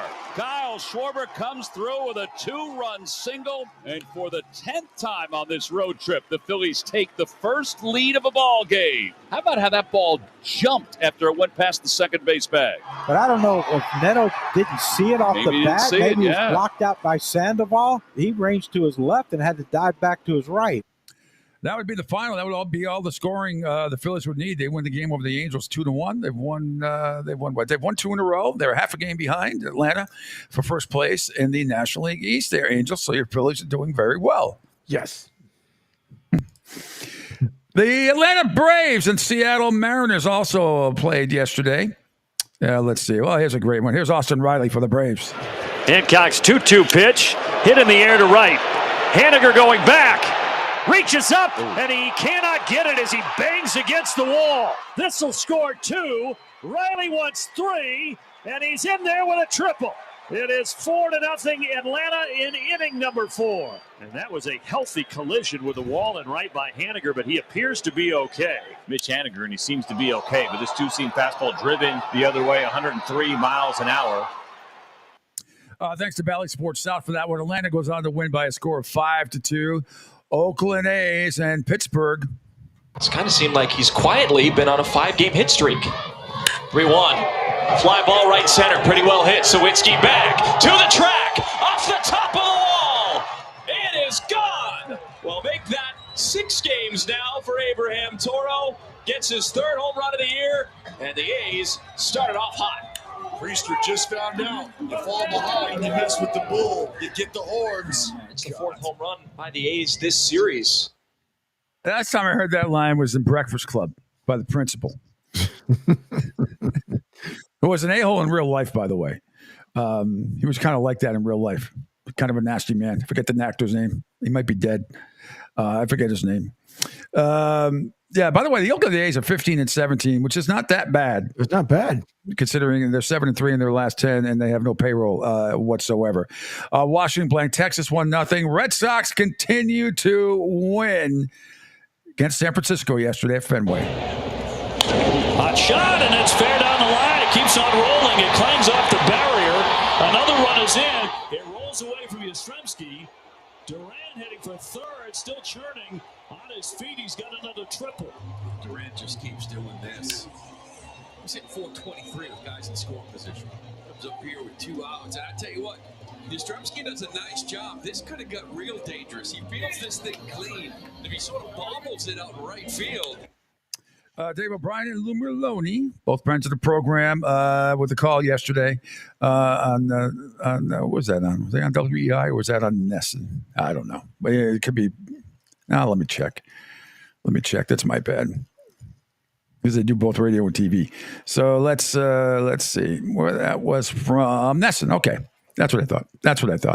All right. A couple of NFL notes before we go to break. And Patrick Gilroy, NBA insider, will join me at the bottom of the hour.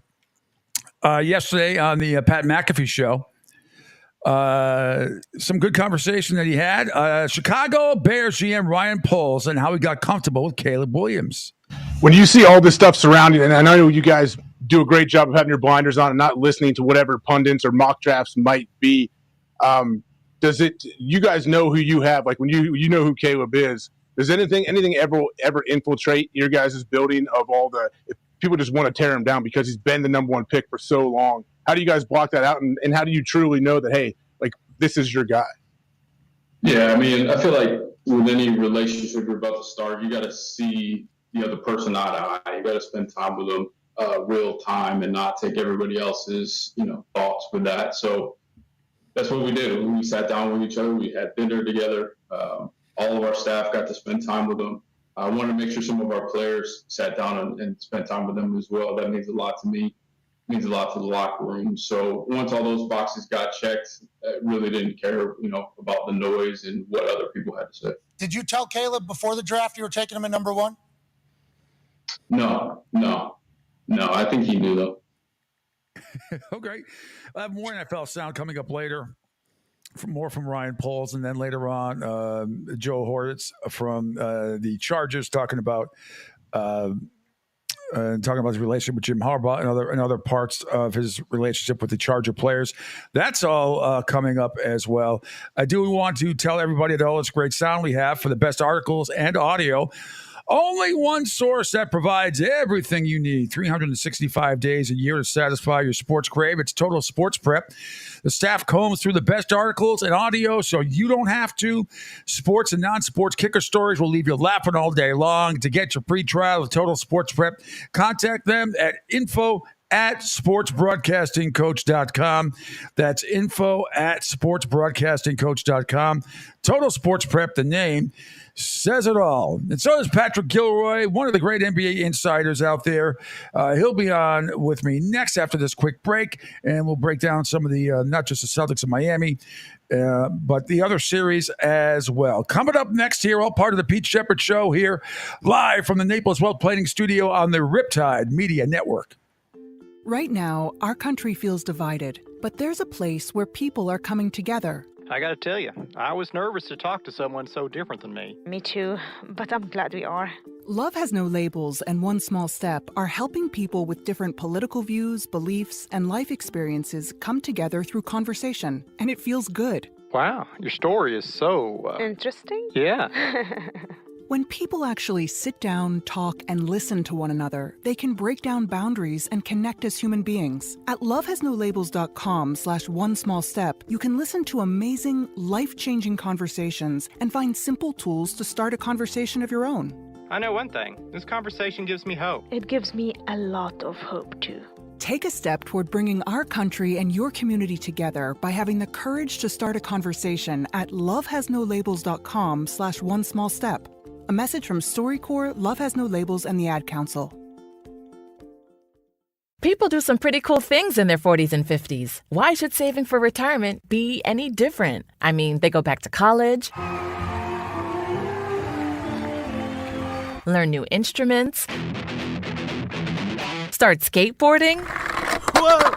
Okay, maybe that one's not for everybody, but saving for retirement is. With aceyourretirement.org, you can get on track with your retirement savings no matter your age. Just have a 3-minute chat with Avo, the friendly digital retirement coach from AARP. You'll get personalized recommendations based on your input that are easy to understand and work with your lifestyle. It's quick, easy, and free. Plus, it's sponsored by AARP, so you know they got your back. Gnarly move, Dad. Thanks, sweetie. So wherever you are in your retirement savings journey, head to aceyourretirement.org and start chatting with Avo today. That's aceyourretirement.org. A message from AARP and the Ad Council. Adopt US Kids presents What to Expect When You're Expecting. A teenager. Learning the lingo. Today I'm going to help parents translate teen slang. Now, when a teen says something is on fleek, it's exactly like saying, that's rad. It simply means that something is awesome or cool. Another one is totes. It's exactly like saying, totally, just shorter. As in, I totes love going to the mall with Becca. Another word you might hear is jelly. Jelly is a shorter, better way to say jealous. As in, Chloe, I am like so jelly of your unicorn phone case. You don't have to speak teen to be a perfect parent. Thousands of teens in foster care will think you're, rad, just the same. To learn more, visit adoptuskids.org. A public service announcement brought to you by the U.S. Department of Health and Human Services, Adopt U.S. Kids, and the Ad Council. This is the story of a very special woman. In a matter of seconds, she turned herself into a great mathematician or an entrepreneur. Her knowledge was limitless and still is. She could also make monsters disappear, especially those that lurked in the shadows under the bed. Once, this woman put back together a teenage girl's broken heart, which had been shattered in 1,000 pieces, just by giving her a bear hug. She masqueraded as a regular person at work, but as a superhero at home. Everyone knows her as Gabriella. I still call her Mom. Your hero needs you now, and AARP is here to help. Find the care guides you need to help, complete with tips and resources at aarp.org/caregiving. A public service announcement brought to you by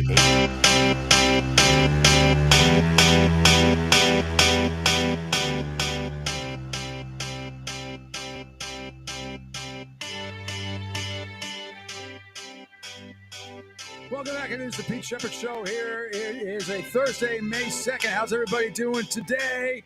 Man, we're cruising right along halfway through the show on this another beautiful day here in the Southwest Florida.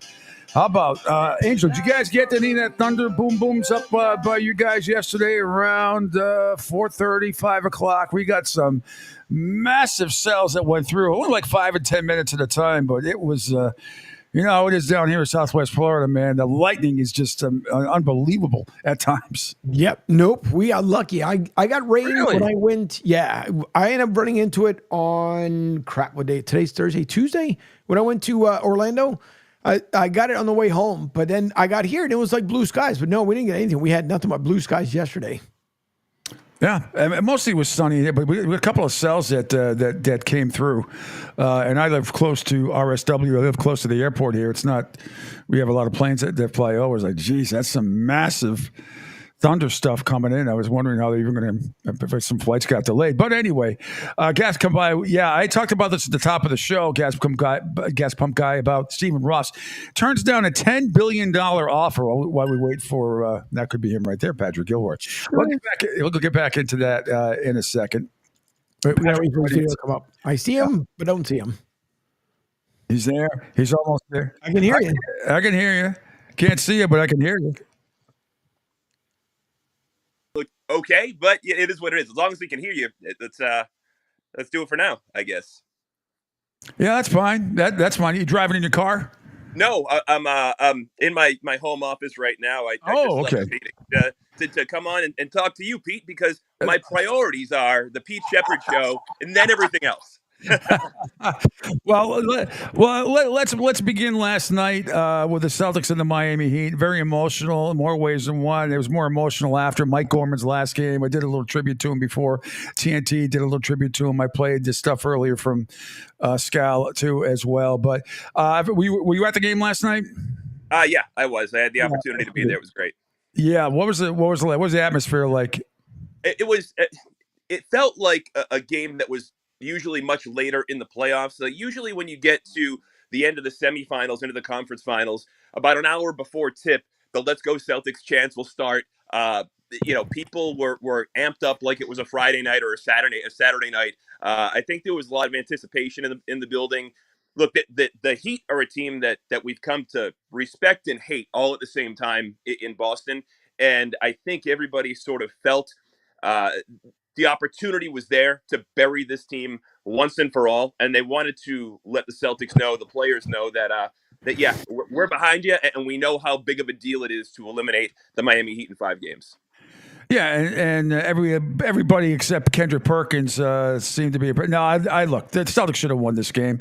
They're 1-5. They did exactly what they should have done in this game with three. A couple of 3 important key players out: Jimmy Butler, Terry Rozier, and Watkins last night didn't play either. So I mean, it's what I expected. But I heard Perk right after the game, after I switched back from TNT, and he still is just a pissed off guy because, as you know, didn't get the local television gig. And he's still bitter about it. He's like, well, they should have swept them. I mean, stop with that nonsense, Perk. All right, Denver should have swept the Lakers too, but they didn't. It's so hypocritical. Here's the problem, Pete. It's very hypocritical, and he's appealing to a national audience. So the national audience, for the most part, doesn't get the message that he's sending the way that we do here. But here's the problem. The 08 team is one of the greatest additions of the Celtics in their storied franchise history. And that team let the Hawks, take you 7. They went 7 in every round except for the conference finals. Like that's what it was. They didn't bury the opponent the way that they were supposed to. So I think it's super hypocritical of a guy like Perk, who played a huge role on that team, and that team struggled mightily against inferior opponents. They won the championship, and that's all people remember. That's what's important. But instead of Perk hearkening back to maybe talking about what that experience was like, and maybe why, the whys and hows behind letting Zaza Pachulia beat the bag out of him, it's great reference. Yeah, it's just it's annoying to listen to when Zaza. You're right. It all comes. Yeah, Zaza Pachulia. We want Game 7. Like, remember that announcement after the game when they won in Atlanta? It was just But that was Perk's guy. But Patrick, that was on Mother's Day when that Game 7. That was on Mother's Day. I remember because I was with my ex-wife's family at the time, and I wanted to kill myself because I couldn't take. I went and sat at the bar. I went and sat at the bar by myself. I'm glad you didn't take drastic action, Pete. I'm glad for that. But where would Perk be? You brought up a great point. I'll go back even further. The Celtics in '81 with Berg, when they won their first championship, played the Houston Rockets, who were 3 or 4 games under 500 in the regular season. Somehow got their way to the postseason, and the Celtics lost twice to them too before winning it in 6. Where would Perkins have said back then?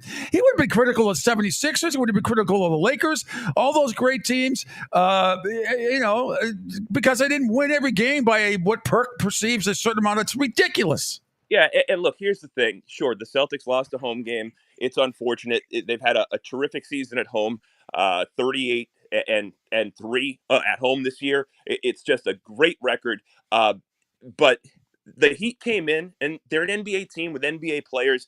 They got historically hot. That's what happened. It was a fluke. It was a one-off. But here's what's not a fluke and not a one-off. The Celtics just set another NBA record because they're the only first team in NBA history in the playoffs to win 3 straight games while scoring north of 110 and keeping their opponent under 90. That's what he should be paying attention to. The Celtics offense struggled at times in this series. But if you pay attention to what's happening around the league, while during the regular season, the scoring totals were historically high, in the playoffs, they've dropped by about 15%. That's the average going into yesterday. The game is played at a much slower pace in the playoffs. We all know that. This is not new information. And all you can control, really, is your effort on the defensive end. And that's where I am encouraged when it comes to the Celtics moving on to the next round, because that's ultimately going to be responsible for how far they go. There's got to be nights where they don't shoot the ball well. But if they can continue to play defense at an elite level, that'll keep them in the games that they're struggling to score points. And that's all that really matters. Patrick Gilroy joining me, the Pete Sheppard Show here on the Riptide Media Network, a great NBA insider, WEI.com and other places. So, Kristaps Porzingis, it looks like he's going to not be available maybe until late in the Eastern Conference Finals, maybe not until the NBA Finals. I'm good with that.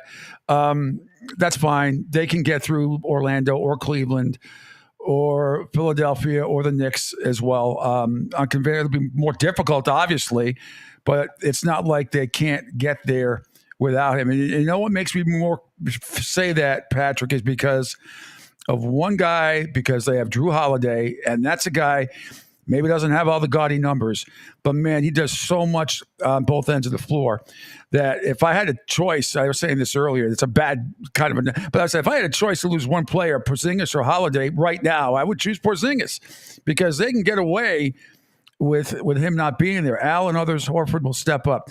But Drew Holiday is, he is a big-time glue. Derek White is too, and I get that.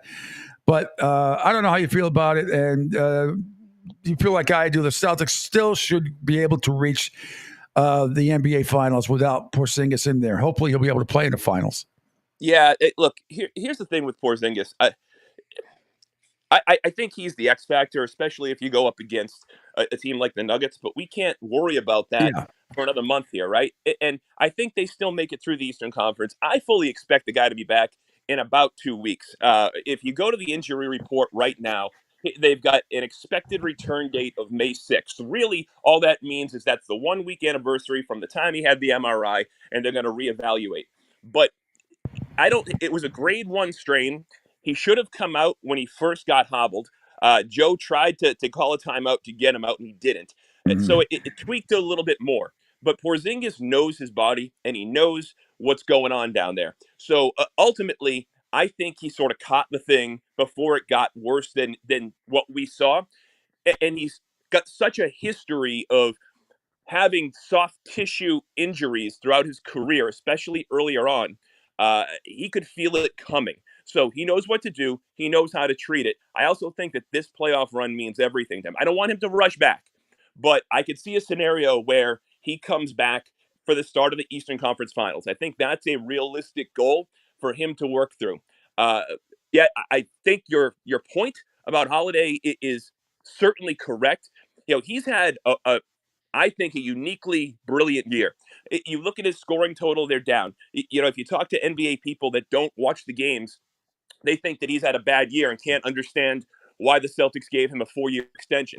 That guy comes in and he can control a basketball game, the entire pace of the game, without scoring a point.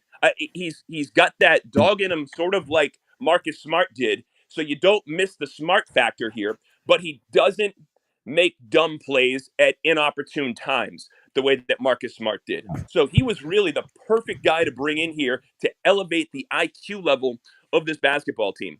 But what a luxury it is. You lose your all-star-ish big man in Porzingis, and you bring in 5-time All-Star Al Horford, who his teammates love him. Like, nobody's got a bad word to say about him. They play harder for him. I swear they do, because they desperately want to get Al his championship before he's forced to retire. And the crowd feeds off of his energy. So, it really is an embarrassment of riches. And the guy that nobody talks about, quite frankly, is Luke Cornett. And Luke Cornett, he has quietly put together a spectacular year for a third-string center. And spectacular and third-string center should not go in the same sentence, but he's found a way to put it there, because he comes in, they never lose a lead when he's in the game. He doesn't make mistakes. He's high energy defensively. And I don't know if you noticed this last night, but Bam Adebayo was in a rhythm. And then Luke Cornett came in the game, and Bam could no longer score because Luke Cornett plays spectacular defense. Great point. Let's move on to tonight's games. The 70. Well, first of all, it still looks like Giannis Antetokounmpo and Dame Lillard are not going to play tonight. They were doubtful last night on the injury report that I saw. I fully expect Indiana to close them out tonight at 6:30. In Indianapolis, they should close this team out. I thought they might the other night in Milwaukee, and then Portis and Middleton and stuff went crazy. And I don't know what Indianapolis was thinking, but they should close out the Milwaukee Bucks tonight. And as far as the Sixers and the Knicks go tonight, I don't know what to think. I don't know. I am fascinated by this series. So let me get your thoughts on both. Let's start with Milwaukee and Indianapolis. So if and it looks like they're not going to play, I know. If both of these guys don't play tonight, if they don't try to find a way to at least get on the court, if only to play a few minutes and inspire their teammates, then it tells you a lot about their makeup. I mean, this is ridiculous. We've seen it time and time and time again throughout history where guys aren't 100%, but it's the playoffs. They come in. Whether you want to go to Shaq in 2010 with the 2012, whatever it was with the Celtics, he went out there with half an Achilles. He was garbage, but he tried. Kevin Garnett, same thing. All the way. How does Kevin McHale feel about this after playing the '87 playoffs on a broken foot? Like, this is redonkulous what these guys are doing. So, yeah, look, I picked Indy to win the series to begin with, and that was only with one of those guys down. This is great for Indy. I'm happy for their team. I'm happy for the city. They're a great basketball market, and the league is better when Indy has a meaningful, impactful basketball team, and the league is even better when New York has got that going on as well. So I love that the Celtics, that the Pacers, and that the Knicks and the Sixers, these teams all matter right now. That's why the NBA is in such a great place, Pete. Like, you look at their international ratings have never been higher, and I don't think that it's a coincidence that internationally the league has picked up this much momentum when you've got great basketball markets playing meaningful games. And Milwaukee, once again, proves to be a fraudulent team full of fraudulent stars led by a fraudulent coach. Yeah, who may not, who may not have a job if they, he might be back in the broadcast booth. I mean, meeting Doc Rivers. But the Philadelphia 76ers and the Knicks tonight, this is such a tough call. Both my mind and my heart are saying Philadelphia is going to win this tonight and force a game 7. But the unpredictability of both of these teams and the way they function, sometimes major malfunctions, in the last 5 minutes of the last 3 times they have played, twice it benefited the Knicks. Obviously at MSG the other night, despite Embiid handing the ball over to the Knicks several times late in the game, he did come up with a triple-double and played well defensively. This is a really, really tough call. Does Joel Embiid need to really step his game up tonight, to have 40-plus, and at the very least cut way down on the turnovers for the 76ers to pull this off? Yeah, that's what he needs to do, but I don't think he's going to do it. He's had a couple of very good games. He had one brilliant game in the series offensively, but it's clear that he's still hobbled, and he's not operating at 100%. And all you need to do is look at his frustration level to tell you why. I mean, this guy, I don't think historically I wouldn't call him a dirty player, but he has had some dirty moments throughout this series, and it's just his frustration boiling over. Look, Tyrese Maxey is a superstar on the rise. Like his stock gets higher and higher every single day. Look, this series is built to go 7. So I gotta believe it goes 7. I would love to see it go 7. Matter of fact, I want to see this series go 7, and I want to see the Orlando Cleveland series go 7. Me too. Yeah, these are great series, and this is what's awesome about the Eastern Conference. Yeah, the Celtics are miles better, at least record-wise, than everybody else. But to have teams like this all jumbled up together in the standings, it really goes to show you that there isn't much separation between those 4 teams that we just mentioned, Pete, and that's why these playoffs are super exciting. I am rooting for a Game 7 situation because I can't really pick a winner of this Knicks-Philly series right now. Both teams are doing the best that they can with the guys that they have. But both teams are dealing with health issues. Both teams are comfortable playing an ugly style of basketball. And if you're like me and you're somewhere in your 40s or 50s, it reminds you of the NBA that you grew up with. And I can't help but enjoy watching that. No, I'm with you, and I want to go out where I thought Charles Barkley last night, made a great point about people at ESPN, even though he said the other network, we know who he was talking about, who constantly are just calling for coaches to be fired, instead of looking at the general managers who put these teams together. And he was talking about the Lakers and Darvin Ham, and I get it, and Frank Vogel with the Phoenix Suns. The problem with the Phoenix Suns, you look at them on paper, right, Patrick? You go, how does this team not get to the finals every single year? When you see guys, Beal and Booker and obviously KD, they've always had on paper the talent. But as and I've said this to you before, I quote Herb, the late great Herb Brooks, all the time. I'm not looking for the best players. I'm looking for the right ones.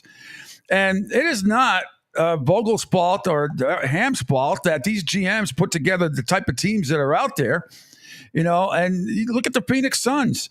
If you're a Phoenix Suns fan, you got to be screaming, we need a Drew Holiday. We need a point guard that can run this offense. And they just don't get it. And it's because they put themselves in salary cap hell because they've signed 3 of the most expensive players in the league. Man, but I mean, I'm with Charles on this about stop calling for every coach that doesn't win a title to be fired. Yeah, so here's the thing. They put themselves in salary cap hell, and they don't have any draft picks until 2030. And they overpaid 3 of the wrong players because they don't fit together. You got 2 problems going on here. Back in the day when you were doing the big show on EEI, towards the tail end of your big show run, that's when baseball really changed and the analytics started taking over and the computers started taking over. Mm-hmm. And it was, Theo Epstein and Billy Bean and that new generation. Bill James, That's what's happening in the NBA right now. So this is the NBA 2K 2024 how to build a team program. And a lot of these GMs are running their team like that. I'm sure the Phoenix Suns are a spectacular team in NBA 2K24. It doesn't work on the floor. It doesn't work. And this point guard thing, they're in salary cap hell. But you don't need to have Chris Paul to win a championship. Put Peyton Pritchard on that team and see how much differently they operate. And you don't have to pay a guy like Peyton Pritchard. And there's many guys. There's so many guys out there. TJ McConnell, okay, just a capable point guard. You don't have to pay him a lot of money, but they didn't have a point guard, so they didn't have anybody to distribute the basketball and make life easier for those 3 stars. So those 3 stars were forced to create shots for themselves rather than have a point guard create easy opportunities for them, and that was their fatal flaw. Absolutely. All right. So, and one more team. Well, actually, the Minnesota Timberwolves have been outstanding this year, and they lost 3 straight to Phoenix they lost all 3 games in the regular season to Phoenix and meant nothing. This is a team, and we've been talking about them all year, Patrick, the Minnesota Timberwolves. That is a really, really well-coached team, and I think they'll end up meeting Denver right in the Western Conference Finals. That is going to be that's going to be a great series to watch. I love how the Timberwolves play, and I love how they're coached. Yeah, so the Timberwolves play this brash brand of unafraid basketball. And in an era where, the 7-footer traditional center is been minimized for the last decade or so, Minnesota's found a way to not only make it work, but make it thrive with 2 of them. It's awesome what they've been able to do with that team. And watching the growth and progression of Anthony Edwards it's been a joy. That team sort of reminds me of maybe the 2018 Celtics that pushed LeBron to 7 and probably should have won Game 7 in Boston with no Hayward and no Irving. Because you saw the rise of the 2 young stars in Jaylen Brown and Jason Tatum. And look, it's now been 6 years of those 2 leading this team to a minimum of a conference finals 4 out of the last 6 years. I think you're going to start to see the same thing in Minnesota. I think it's a little bit too soon for them to overtake the Nuggets. But in a year or 2, the Nuggets are going to be ripe for the taking. And Minnesota is going to be ready to jump in and grab that crown. Patrick, you're the man. Thanks so much for taking a few. Really appreciate it. So you're all over the place on WEI.com. Where else can people find you? Yeah, WEI.com, Sports Map Radio Network. Find the podcast. Let's Chat with Cat and Pat on iTunes, on Spotify. And, 9 times out of 10, you turn on the radio, I'm somewhere on Sirius, or you'll find me. I'm just everywhere, especially in the playoffs. You're awesome. All right, Patrick, we'll talk soon. Thanks so much. Appreciate you. All right, Pete, we'll talk to you soon. Bye-bye. All right, take care. Updating my poll at PShep326 on Twitter. Which team playing tonight has the best chance to force a Game 7? Your choices are the Toronto Maple Leafs, Philadelphia 76ers, Milwaukee Bucks.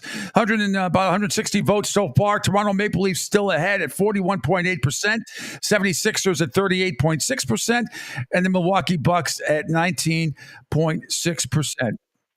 Angel, if I could, I wanted to impose on you, if I could, about scrolling down what I was talking about, Charles Barkley on my Twitter page. Charles Barkley last night, NBA on TNT, had a message to everybody when it comes to coaching in the NBA. If you can scroll down about 4 or 5 of my posts, you'll see it. And we can play the video if that's kosher with you, my friend.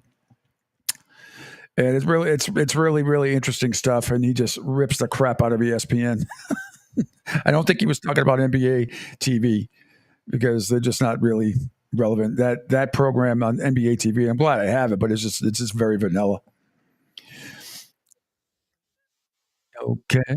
All right. Charles Barkley, something to say when it comes to coaching in the NBA. Here we go.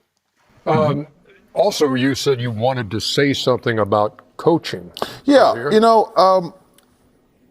part of our job, we watch all the games and we watch all the talk shows. A lot of these people on television, they're cowards because they want the players to like them. They don't want to do their job, which is to tell the truth. And I just want to say this about coaching.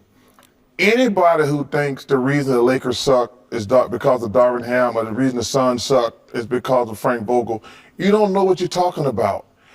Frank Vogel is a hell of a coach. Darvin Ham is a hell of a coach trying to get his career started.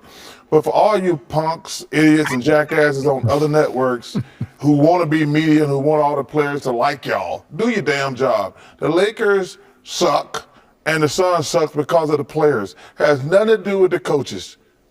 I feel better now. Here, I can tell. Looks like you're getting that off your chest. I did. I hate it, man. You sit there like Darvin Ham needs to get fired. Frank Vogel needs to get fired. Who put them teams together? Them trash-ass teams put together need to get fired. Them guys, they didn't just all of a sudden suck as coaches. People who put them teams together, they start packing up their stuff. Bingo. Nailed it again. Yippers. That's exactly it. It's not Frank Vogel's fault. I mean, he's doing the best he can. Well, that's because they suck up. Everybody knows who calls the shots in L.A. And since they have to suck up, that's just the way it goes. So, yeah, good for Chuck. Yeah, it is. I don't know if he's talking about Stephen A. or Perk or a bunch of other people over on ESPN. I don't think he was really calling anybody out on NBA TV because Isaiah Thomas is about as vanilla boring as it gets. The games that I do watch on NBA TV, or occasionally I will put on their pregame show before, because NBA on TNT sometimes doesn't start a half hour before. The other one will start about an hour before. So I get some insight, at least get some injury updates, because that's what I do. But that show on NBA TV is awful. It's so bad. The insight is just terrible. All right, quick break, and then another great guest coming up. The one and only talented young lady, Mia O'Brien, will join us from 1010 XL up in Jacksonville, and of course, one of the hosts of Helmets and Heels, one of the great NFL shows out there as well. She's coming up next here on the Pete Sheppard Show as we begin hour number 3 in just a couple of minutes after this short break, live from the Naples Wealth Planning Studio on the Riptide Media Network. Hey, Dad, your prescription will be ready in just a minute. Hey, Dad, your laundry will be ready in just a minute. Dad, your lunch will be ready in just a minute. Hey, honey, why don't you take a minute? When you help care for a loved one, you give them as much time as you can, making sure they're safe and comfortable. But it's just as important that you take some time for yourself. At AARP, we can help with information and useful tips on how you can maintain a healthy life balance, care for your own physical and mental well-being, and manage the challenges of caring for a loved one. Because the better care you take of yourself, the better care you can provide for your loved one. Thanks, Dad. Thank you. You're there for them. We're here for you. Find free care guides to support you and your loved one at aarp.org/caregiving. That's aarp.org/caregiving.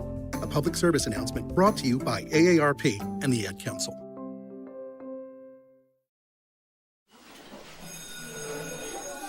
All right, class. Let's hear what everyone did this weekend. Jill? Well, I raised my older sister to a big oak tree. It was at least 100 years old. My mom said I must have set a record or something. And then we went down by a stream and perched up on this huge rock and saw all of these little minnows swimming around way below us. And then I rescued my little brother from an evil slug king who was guarding him at the bush fortress. And my sister and I brought him back to our super twig fort for safety.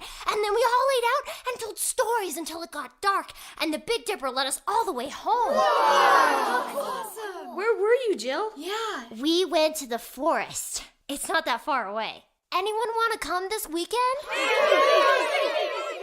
Ask your parents to take you and your friends to the forest this week and find the fun, adventurous you. It's closer than you think. Check out discovertheforest.org. Brought to you by the U.S. Forest Service and the Ad Council. Okay, men. This is your time. Maybe you didn't choose this, but you're here now. You're gonna go out there and be an all-star caregiver. It's up to you. So what are you gonna do? You're gonna go grocery shopping. Cook, clean, be there emotionally and physically. You gotta dig deeper. Drive them to physical therapy, doctor's appointments. Don't you forget about the pharmacy. I know you won't. Because that's what caregivers do. Don't give up. Don't ever give up. This is your time to show the world, your family, and yourself that you're tougher than tough. Now go out there and be the best caregiver this world has ever seen. Caregiving is tougher than tough. Find the care guides you need at aarp.org/caregiving. A public service announcement brought to you by AARP and the Ad Council. Hi, I'm Danica Patrick and proud aunt. Watching my nieces grow, play, and learn is amazing. But not every child gets to be carefree. 1 in 6 kids in the U.S. are hungry. 1 in 6. That little girl sitting alone at the playground, she can't play like the other kids. She doesn't have the energy because she's hungry. School lunch will be her only meal today. It breaks my heart that this is the reality in our country, but it's something that Feeding America is working to change. Each year, the Feeding America network of food banks rescues billions of pounds of good food that would have gone to waste. This food is then provided to families and children in need.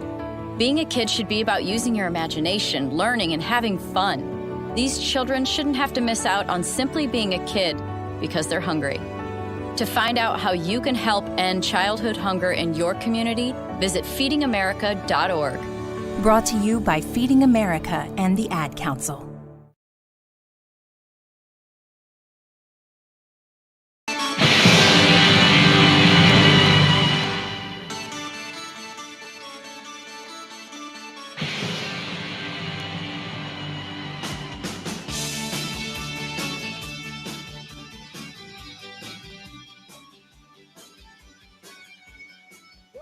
It's hour number 3 of the Pete Sheppard Show, live from the Naples Wealth Planning Studio on the Riptide Media Network. Mia O'Brien's going to join me in just a couple of minutes.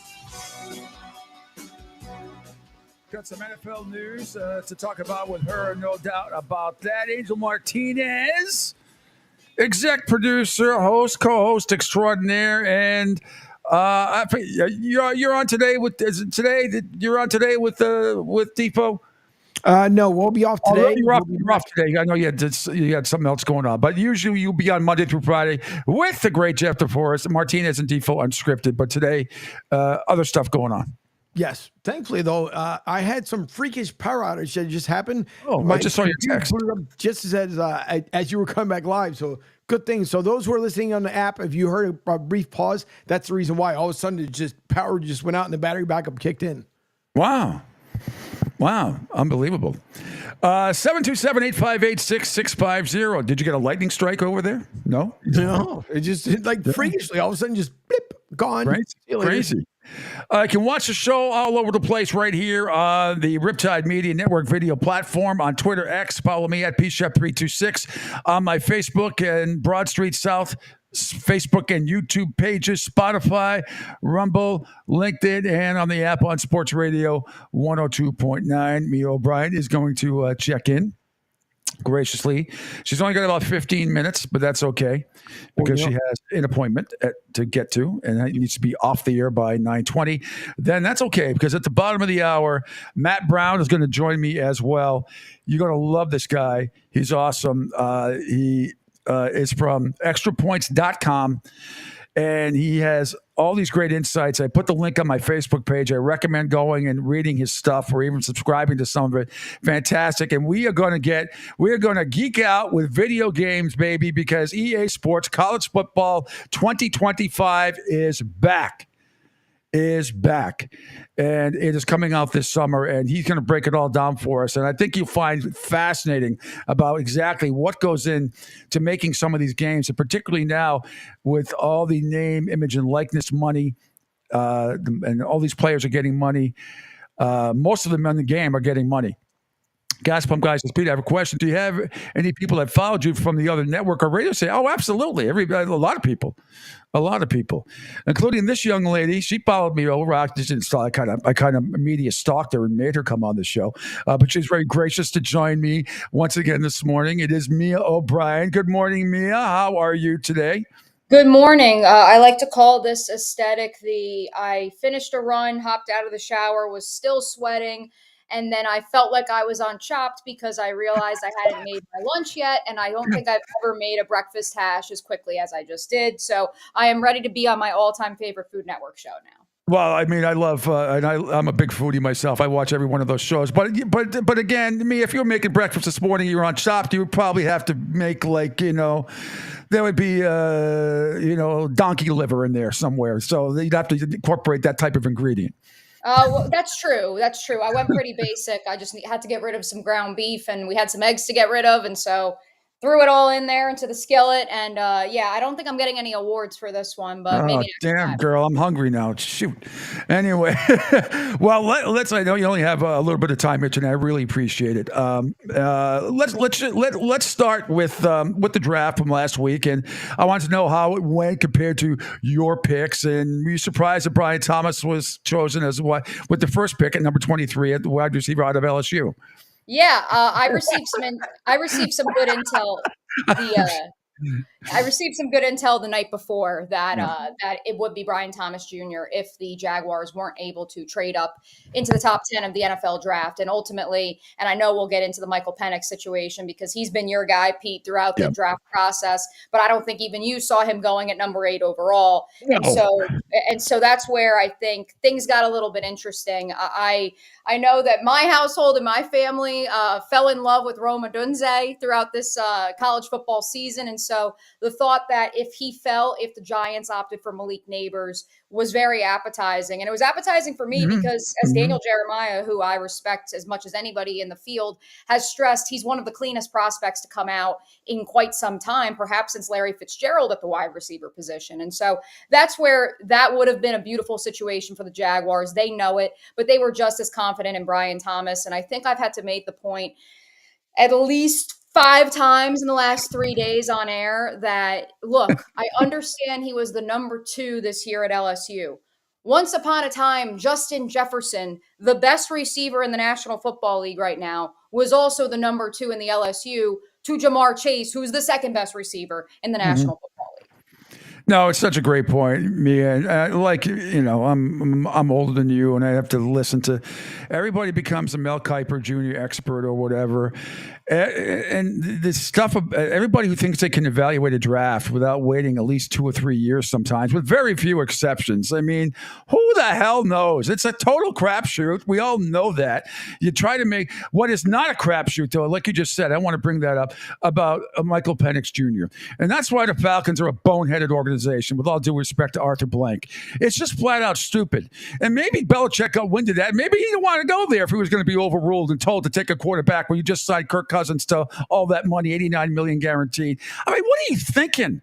Arthur Blank, what are you thinking? That's the scariest part is let's just say they told Bill Belichick in January, we're taking a quarterback. That means that they knew that in January and they still went out and gave Kirk Cousins $90 million in guaranteed money. That is just bad practice. I am of the mindset that, I mean, I'm part of the Zapruder film like cult. I love the video of Terry Fontenot, the general manager for the Falcons, having to explain to Arthur Blank what exactly had just happened. I fully believe that Arthur Blank didn't know this was coming. I fully believe Kirk Cousins was his guy, and I have no intel to believe that other than my contemporaries in Atlanta who were just as blindsided as you, me, and that tree over there.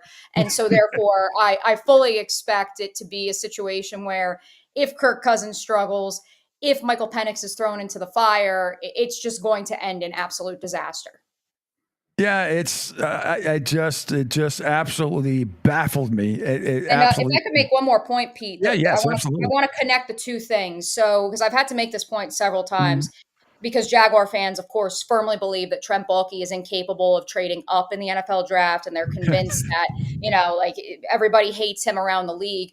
The reality is that the Jaguars had inquired with teams within the top 10, and they weren't the only team. The Indianapolis Colts inquired about moving into the top 10 if Rome Odunze fell, the New York Jets, the list goes on. And so in turn, what that says to me, because the Jaguars said at their pre-draft availability, both Trent Baalke and Doug Peterson said, we know what it would take to move into the top 10, and we're comfortable if the right situation is there.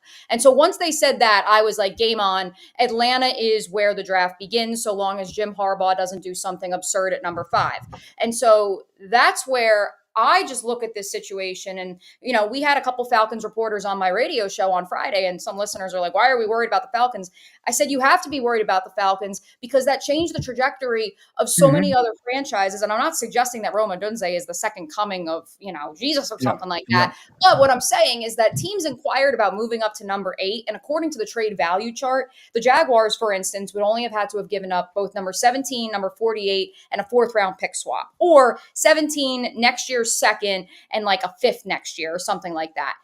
Except if it's a quarterback. Then the trade value chart gets thrown out the window, and no one saw that actually being the reality that we live in. No, absolutely not. Me O'Brien joining me from 1010XL and a host of the Helmets and Heels show from noon to 2 every day up in Jacksonville. Now let's get to more interesting stuff with the Jacksonville Jaguars. Rookie mini camp opens this week, almost tomorrow for a couple of teams. For you guys, the 10th, I believe, right? The 10th and 11th next weekend. So Jarvis Landry is going to be in with the rookies. That's going to be fun. Yeah, it's a little different. But hey, listen, I'll tell him this. There is precedent. Each of the last, not 2 of the last 3 seasons, a veteran has had a tryout at rookie minicamp, and they've made the 90-man roster when all was said and done. And that was in both Jacob Harris, the former UCF wide receiver, and then Laquan Treadwell, who ended up playing meaningful snaps for the Jaguars in 2021. Absolutely. And as expected, Zay Jones got released. That didn't come as a big shock to you after the draft. Yeah, it did a little bit, and then it didn't in another regard. I can tell you this, like from my intel, like I know that the front office was exasperated because of the injuries that Zay Jones suffered last year. I'm never going to blame someone for injuries, especially when he suffers an injury week 2. He comes back, guts it out week 5, catches a touchdown for you in a victory over the Bills in London, and then re-aggravates / creates another injury in the process. And so I'm never going to fault a player in that situation, especially when in Zay's case, he literally went out, got a second opinion, was trying to confirm exactly what was wrong with him. And so, yes, on that side of it, I understand there was frustration. And of course, the Jaguars need to get younger and faster. I also respect that. But I also know that this team was just so, for lack of a better term, affected and scarred from the battle of attrition, which everybody faces in the National Football League. But it was the first time this young squad last December really had to face multiple injuries piling up on top of each other. And so in an effort to avoid that, I expected them to go all in this year, keep as many guys as possible in the core, as well as new guys they were able to bring in, just because they want to have enough bodies. Heaven forbid someone gets hurt. Absolutely. Just a couple more about the Jaguars draft.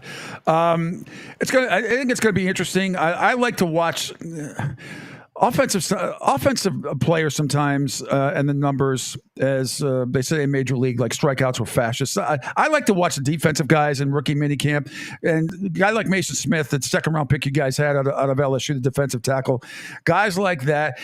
Jordan Jefferson from LSU, obviously another. Maybe people don't tend. The average fan does not watch offense and defensive linemen until they see sack stats or linemen who let up sacks, and then you suck or you great. But I think those are kind of guys I like to focus on in camp. I don't know how you feel about it.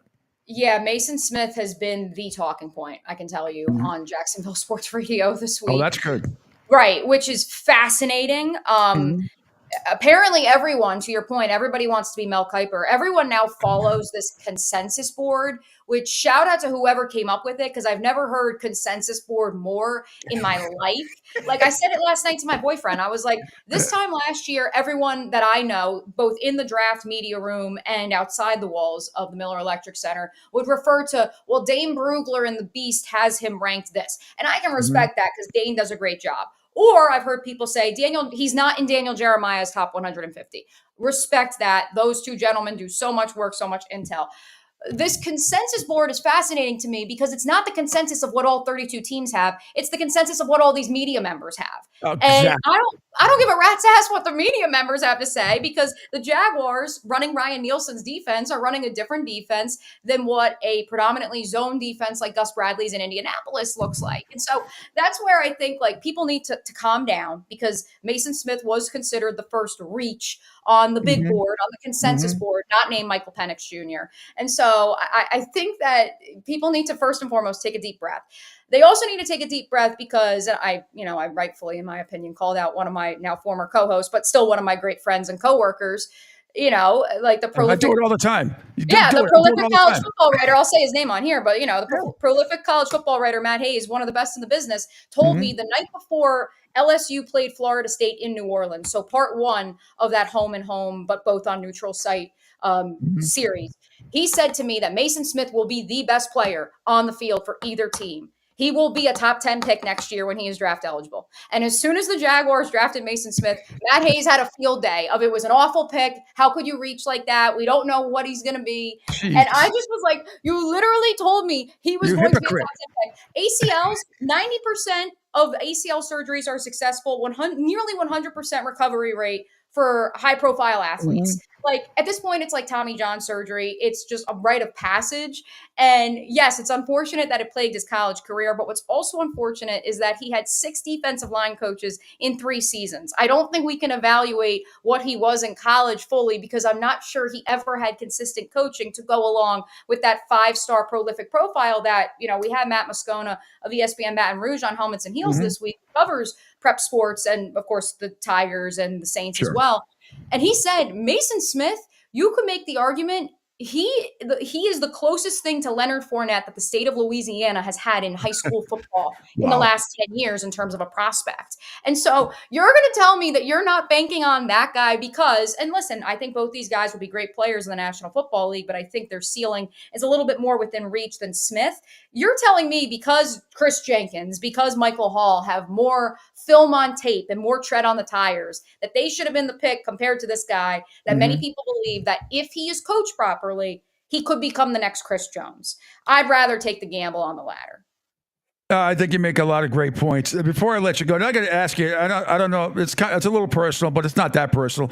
I don't know if your boyfriend is in the media. I'm going to assume that he's not. So when you're watching games together, I know you're at the press box. I'm saying at other times when you're sitting on the couch or whatever, he's on the whatever it is, and you're watching something, and he says something that you consider stupid. Do you go, hey? Why would you think that? Well, the funny part is, my wife and I do the same thing because she's a huge sports fan. She went to Boston College. She's very much like you in a lot of ways, knowledgeable, concise, and understands all 4 major sports and everything else, and particularly loves football. And if I say something sometimes, because I'm always one of those guys that go, I say it here, it comes out there. I always like to one-up the people that are on TV way before it happens, especially like idiots like Stan Van Gundy. But when you're watching the game with your boyfriend, what is that like? Do you have to reel it in sometimes, or does he say, "Hey Mia, take it easy"? Well, thankfully, the funny part is part of how we met was that when a mutual friend like brought up like he wanted to introduce us, he referenced my boyfriend's Twitter handle. I won't say it Yeah. here, but most No, people no. figure out what it is.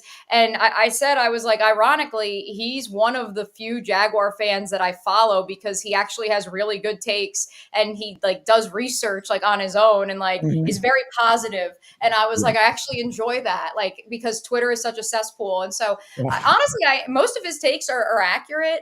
He's very passionate about a lot of his takes, and so like Roman Jones, and so I let him have his moment for that. I was on the Rome train too. He had me convinced. But yeah, no, usually he's got some pretty good takes, and if he doesn't, then he just keeps quiet, which I appreciate because I know I got ripped apart by some folks online for my takes during Tuesday night's NBA playoff slate, just because I wanted to, stir the masses. And, I had to say that the only other human being that would attempt that Tyrese Maxey half court shot in the world is Caitlin Clark. And of course, meanwhile, I love Steph Curry. I have a Steph Curry poster somewhere here. Yeah, I believe. Office. Right. Like I'm a huge Steph fan. I have Steve Kerr's book. Where's Steve Kerr's book? I have it here somewhere. Here it is. Yeah. I got Steve Kerr's and here's the thing, I made the argument. I saw Steve Kerr play in college. You weren't even alive then. Steve Kerr. Who's on the cover? Steph is one of my favorite NBA players of all time.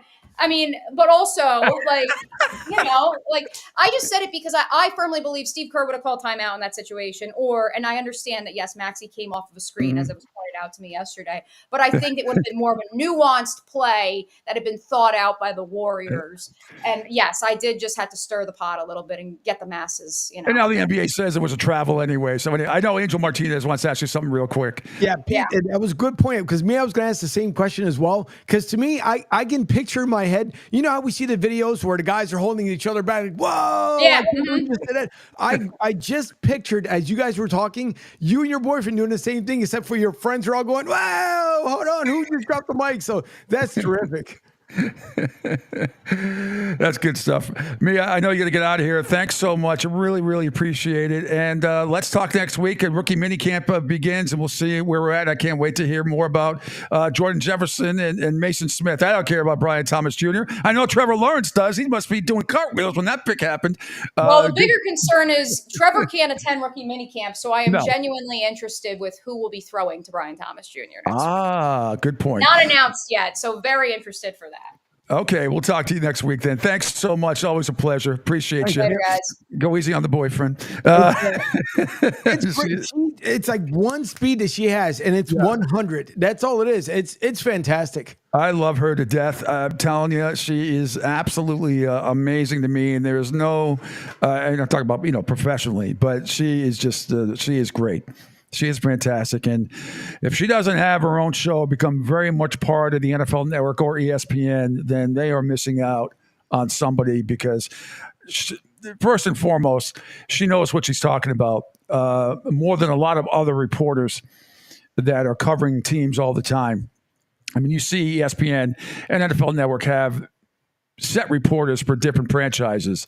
Some of them are very good. Some of them are just completely vanilla, but she's terrific. She does an absolute great job. Mia O'Brien, 1010XL up in Jacksonville.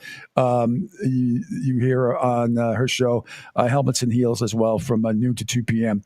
every day up there. Bottom of the hour, we're going to have some fun with Matt Brown. I can't wait. And Angel, you feel free to chime in when you want to, if you want, because the video game geekiness that all of us have. Everybody, he was on with Ryan McGee, but 2 days ago on was filling for Finding on television, and I could have listened to him for an hour. He's only on for about 15, 20 minutes. It's just fascinating the amount of work and time that goes into video games like this, and he's got some great articles up on extrapoints.com.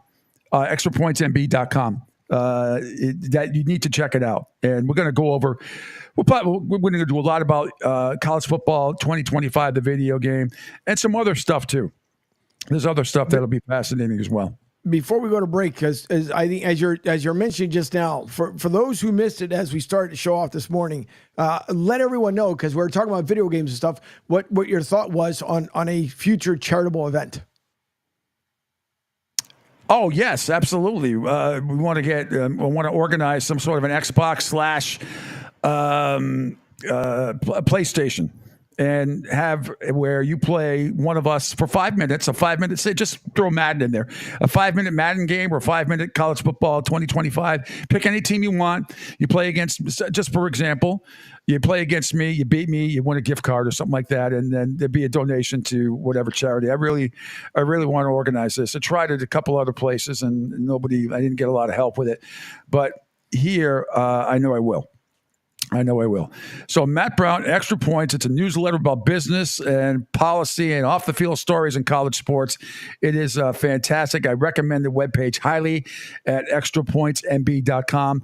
If you want to throw that up there too when he's on, Angel, that would be great. extrapointsmb.com. He's got great stuff. And like I said, one of the articles that we're going to discuss is what I'm hearing about the release date for EA Sports College Football 25 and other updates. All that coming up. I'm going to take a quick break right now, take it a little early, so we give Matt plenty of time to come on as well. So this is the Pete Sheppard Show. We're live from the Naples Wealth Planning Studio. Matt Brown from extrapointsmb.com will join me next right here on the Riptide Media Network. To some people, the sound of a baby babbling doesn't mean much. But that's not necessarily true. By 6 months, they're combining vowels and consonants. By 9 months, they're trying out different kinds of sounds. And by 12 months, their babbling is beginning to take on some meaning. Especially if there's no babbling at all. Little to no babbling by 12 months or later is just one of the possible signs of autism in children. Early screening and intervention can make a lifetime of difference and unlock a world of possibilities. Take the first step at autismspeaks.org. A public service announcement brought to you by Autism Speaks and the Ad Council. The following is made possible by Dad. Why was the basketball court all wet? Because the players kept dribbling all over it. The dad joke. Corny, grown-worthy, but also one of the simplest ways to share a moment with your kids. Why do you have to be careful when it's raining cats and dogs? Because you might step in a poodle. And kids that spend more time with their dads grow up to be smarter, more successful. Can I tell you a cat joke? Just kidding. And with any luck, funnier adults. Why didn't the skeleton go to the dance? Because he didn't have any body to go with. Dad jokes rule. So take a moment to make a moment and give your kid a laugh. It's as easy as going to fatherhood.gov. Brought to you by the U.S. Department of Health and Human Services and the Ad Council. That's really funny. Right now, our country feels divided, but there's a place where people are coming together. I gotta tell you, I was nervous to talk to someone so different than me. Me too, but I'm glad we are. Love Has No Labels and One Small Step are helping people with different political views, beliefs, and life experiences come together through conversation, and it feels good. Wow, your story is so... Interesting? Yeah. When people actually sit down, talk, and listen to one another, they can break down boundaries and connect as human beings. At lovehasnolabels.com/onesmallstep, you can listen to amazing, life-changing conversations and find simple tools to start a conversation of your own. I know one thing. This conversation gives me hope. It gives me a lot of hope, too. Take a step toward bringing our country and your community together by having the courage to start a conversation at lovehasnolabels.com/onesmallstep. A message from StoryCorps, Love Has No Labels, and the Ad Council. People do some pretty cool things in their 40s and 50s. Why should saving for retirement be any different? I mean, they go back to college, learn new instruments, start skateboarding. Whoa! Okay, maybe that one's not for everybody, but saving for retirement is. With aceyourretirement.org, you can get on track with your retirement savings no matter your age. Just have a 3-minute chat with Avo, the friendly digital retirement coach from AARP. You'll get personalized recommendations based on your input that are easy to understand and work with your lifestyle. It's quick, easy, and free. Plus, it's sponsored by AARP, so you know they got your back. Gnarly move, Dad. Thanks, sweetie. So, wherever you are in your retirement savings journey, head to aceyourretirement.org and start chatting with Avo today. That's aceyourretirement.org. A message from AARP and the Ad Council.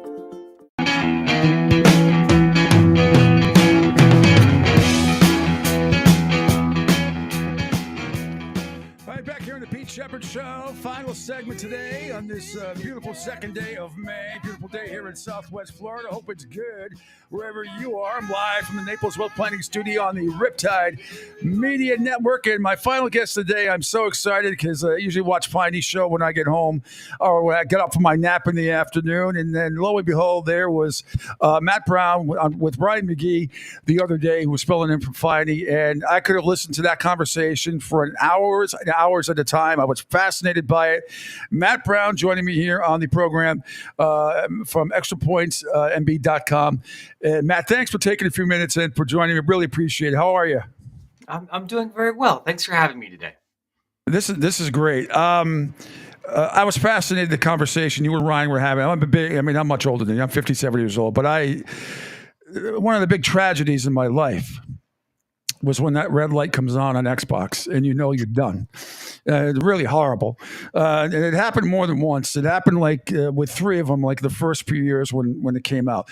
But I have been so pissed and upset that I don't have a video game system anymore. But I'm telling you right now, I'm going to go out and get one. I don't care if my wife gets upset.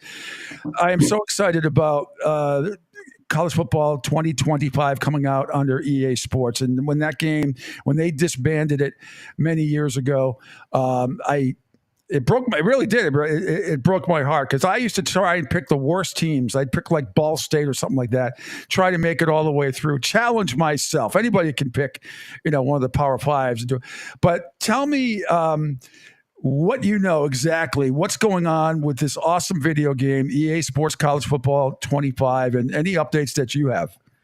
Sure. I mean, I've been writing about the development of this project, I think, since it was announced in 2021. How, from the delay to the current release date, and a lot of what's going on the licensing side, intellectual property and everything. For what I can tell folks is that the game is scheduled to be released this July, near the middle of the month. The EA is not formally super confirmed the exact date, but distributors and other people in the games industry are pointing to July 19th. So if you're looking to call off some work, that might be a day I would certainly pencil. This is going to be a very different game than maybe some of from the last game in the series for a couple of different reasons, right? I think there's been some fan confusion about what could be reused from the last game. The last game was over a decade ago. It's 2 video game systems ago. That's amazing. Every bit of audio is completely new. There's no previous and announcing clips that could be reused. None of the stadiums can be reused. None of the animation assets. Because I'd see fans and people sometimes say like, why don't you just update the last game and stick it on the Xbox store and let us play it now? It's like, well, none of that code works. They had to rebuild the whole thing from the ground up. What I would also tell people is that a major focus from the developers, from what I have been told for this game, is trying to make the game day experience as accurate as possible for every single FBS program. Part of what makes college football such a unique and engaging sport is how it's fundamentally different from the NFL, right? I did not go to the New Orleans Saints. I did not go to the Miami Dolphins. I went to Ohio State. And an Ohio State game, and an LSU game, and a Ball State game, and a BYU game all look and feel fundamentally different. So what I can tell you is every single school submitted just reams of information to EA, and from not just hundreds and hundreds of photographs of the stadium and the locker room and the tunnel and everything to visually depict everything, but also, what sound effect do you play on third down? What non-R-rated crowd chants happen during this game? What music do we play during pregame, during the third and the fourth quarter? Because they want the stadium PA to be as accurate as possible. People were not just sending home and away uniforms to EA. They were sending dozens of historical uniforms, stuff that people wore in the 50s and 60s and 70s to potentially be used here. Real quick, because you went to music. Has that been a problem? Like, Enter the Sandman for some stadium, Jump Around in Wisconsin. I mean, are they going to have a problem with music rights? I mean, we do the show live on a bunch of video platforms. Facebook will ban me in Belarus and Russia if I play AC/DC for more than 20 seconds. I'll get some sort of a Facebook police notice. So I'm wondering, did EA have any problems gating? Are they going to play like some of the theme music that some of these stadiums play that they're known for? Yeah. So what the way that process worked is that EA asked the schools for everything, including stuff that schools do not own the IP for, right? Like Jump Around at Wisconsin. And what EA communicated to the schools was, we have a budget to pay for some of these things. We don't have a budget to pay for all of them, but give us everything up front, and then we're going to talk with our legal team, right? And we're going to see what we can afford and what we can't. And what they can actually afford, a lot of the stuff I would learn from open records requests or from talking to school side licensing personnel, because these are people I talk to for my regular beat. I'm not actually a video games reporter. I'm a sports business guy. Sure. But those people could say, like, we can't tell you what EA paid for. We can only tell you what we submitted to EA. So I think it's reasonable to assume that not literally every single audio asset across all 134 teams will be included. But the company did indicate, we're going to try to pay for some of these things, and that extends to not just in-game audio, right? But there's a couple of schools that don't actually own the IP for their fight song. Like Auburn doesn't. Rocky Top, I don't believe, is owned by Tennessee, right? And so sometimes they've had to use other fight songs. There are some rivalry trophies that are not technically owned by the schools. So there's a lot of licensing haggling. But I do remember Rocky Top on the old game, and that was definitely, I mean, Rocky Top was definitely on the old game, because I remember it. Yeah. There used to be.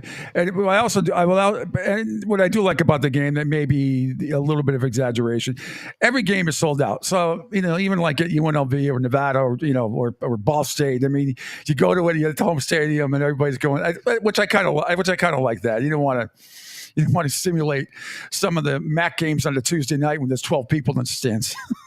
There might be some of that, like in some of the older games when you're just starting your career at Akron. You're not getting the college game day broadcasting crew, like you're not getting 40,000 people in the stadium. So there's a little bit of all that in the game there too. Yeah, and we're speaking with Matt Brown from Extra Points, MB.com. Just an unbelievable site. I recommend it highly. Angel's been scrolling some stuff as well. Now, let's get into, I remember when they first said they were going to do this, right? All the players are going to get at least $600 for this, right? For just for this game. Doesn't seem like a lot, but some of them are obviously going to get their nil deals on the side. But EA is handing out $600, and that's what 90 players on the team, right? 92 players on every team. Close. So I mean, there's what EA has done is they sent out the licensing agreement to literally everybody on the roster, but they said that they're only going to actually pay or depict 85 per roster, which is like the active limit, right? But what that means is the 110, 120 people in each team are potentially opting in, and if a walk-on cracks the 2 deep, that guy's going to get paid. Or if somebody else, decides to opt out for whatever reason, you're right. $600 isn't, and a copy of the game, it's not a lot of money. Oh, of course. But you have to remember here, there's over 11,000 players on active rosters across all 134 teams. That's 5 times the number of people in Madden. That's an order of magnitude more than in the NBA or anything. So what EA said is, this is going to be the largest group of licensed actual people depicted in any video game ever. So of course, you're not going to get the same amount of money as somebody might in Madden, because this game's not going to sell what Madden does, and it's way more athletes. You're right. There are high-profile athletes who have gotten secondary marketing and promotion contracts to pay them in excess of $600. I think there's so much. And how have you heard about how confusing has the transfer portal been during this, especially now? I know today's the last day for it, but that's got to be a pain in the tuchus for some of these guys developing these games, and they think they have it all set, and then all of a sudden, oh shit, he's leaving now, going to this school or that institution for whatever reason. That's got to be a little frustrating. It's funny. I remember talking to a developer actually a couple months ago. who was telling me like, yeah, at the start of this process, we coded the roster building AI so a player could only transfer once. And then we realized before the game was released, after these lawsuits from state governments, that Yep. that legislation changed, and they're like, crap, now we have to it's not an enormous change. We're like, we have to go back and redo our AI and our coding to allow some players to potentially transfer more than once. And I think that speaks to what's a fascinating and really challenging question in game design is where do you draw the line exactly between what's realistic and what's fun? Right. To actually if you're playing NBA 2K, for example, right? Yeah. If you want to make it as realistic as possible, brother, you got to be CPA. You got to have a master's degree and in specifically the collective bargaining agreement, and you got to figure out birds right shit and everything. Yeah, and yeah. to make this very realistic. That's a job. Yeah, it And is. so what 2K has to figure out here is like, okay, how do we address these sliders so you can get some of the experience of, hey, you can't just sign everybody to an $11 billion contract, but still make this accessible. And this is something that I've talked to people on the development side about this project, because if we made roster management exactly what it's like in big time college football right now, everybody would hate it. Like because we all have gray hair. It's an enormously complicated, messy thing, and there's no CPA. We're dealing with 19-year-olds who are flaky and agents that are corrupt the whole time. So what I would tell people is like, yeah, there is a transfer portal. There will be NIL. There will be a more realistic version of what roster management looks like in college football in this game. Will it be exactly what it's like to be a player personnel guy at the University of Florida? God, I hope not, because if it is, nobody would play it. That's right. And it brings me to another question. I think you and Ryan were talking about this the other day too, because I was saying the same thing. I loved the game. I think it was good, and I don't think EA has a college basketball game anymore, do they? I think they don't have that anymore, and I miss that too, because I used to like simulating when the NCAA tournament, or let the computer hash it out. Not that I like playing those type of games, and I forget the reason you said. Is it just too many teams for EA to be involved with them? It's a lot less in college football than there is in college basketball. It was 346 or whatever it is. Yeah, so I've written about this a couple of times on the newsletter and talked to some industry people about it. One of the big differences is that the 2K and EA canceled their college basketball games well before the O'Bannon lawsuit. And it wasn't just about an inability to pay athletes for their likeness. It was because nobody bought the games, right? What I think a lot of diehard college sports fans forget is that as deeply as we love college football and college basketball, and as popular as they are in this country, they're niche sports.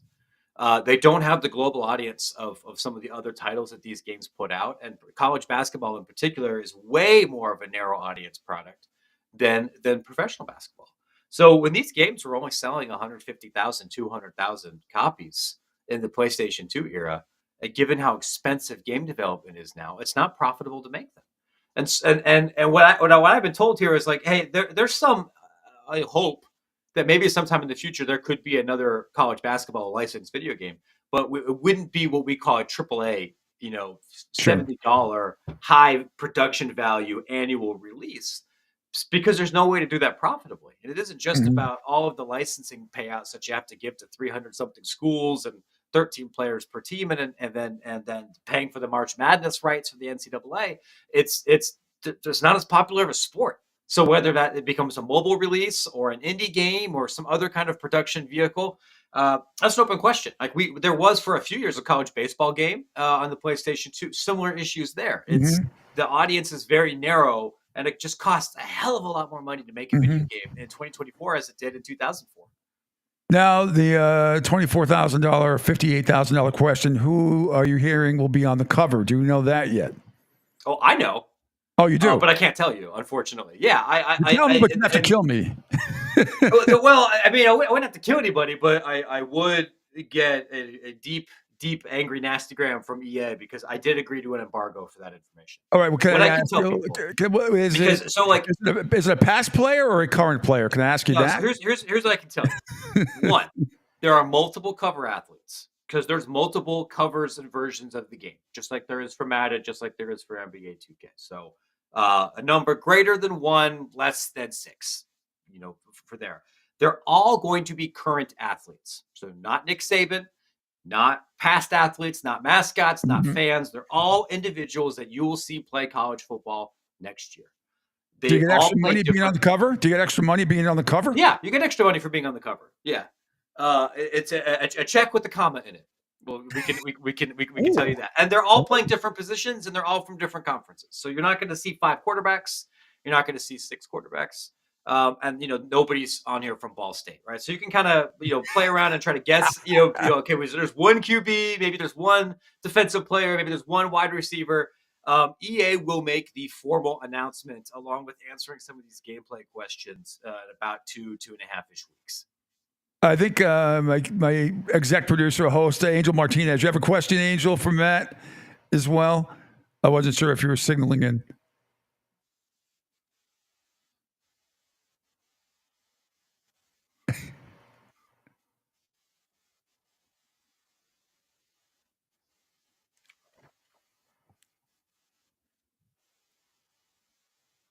Well,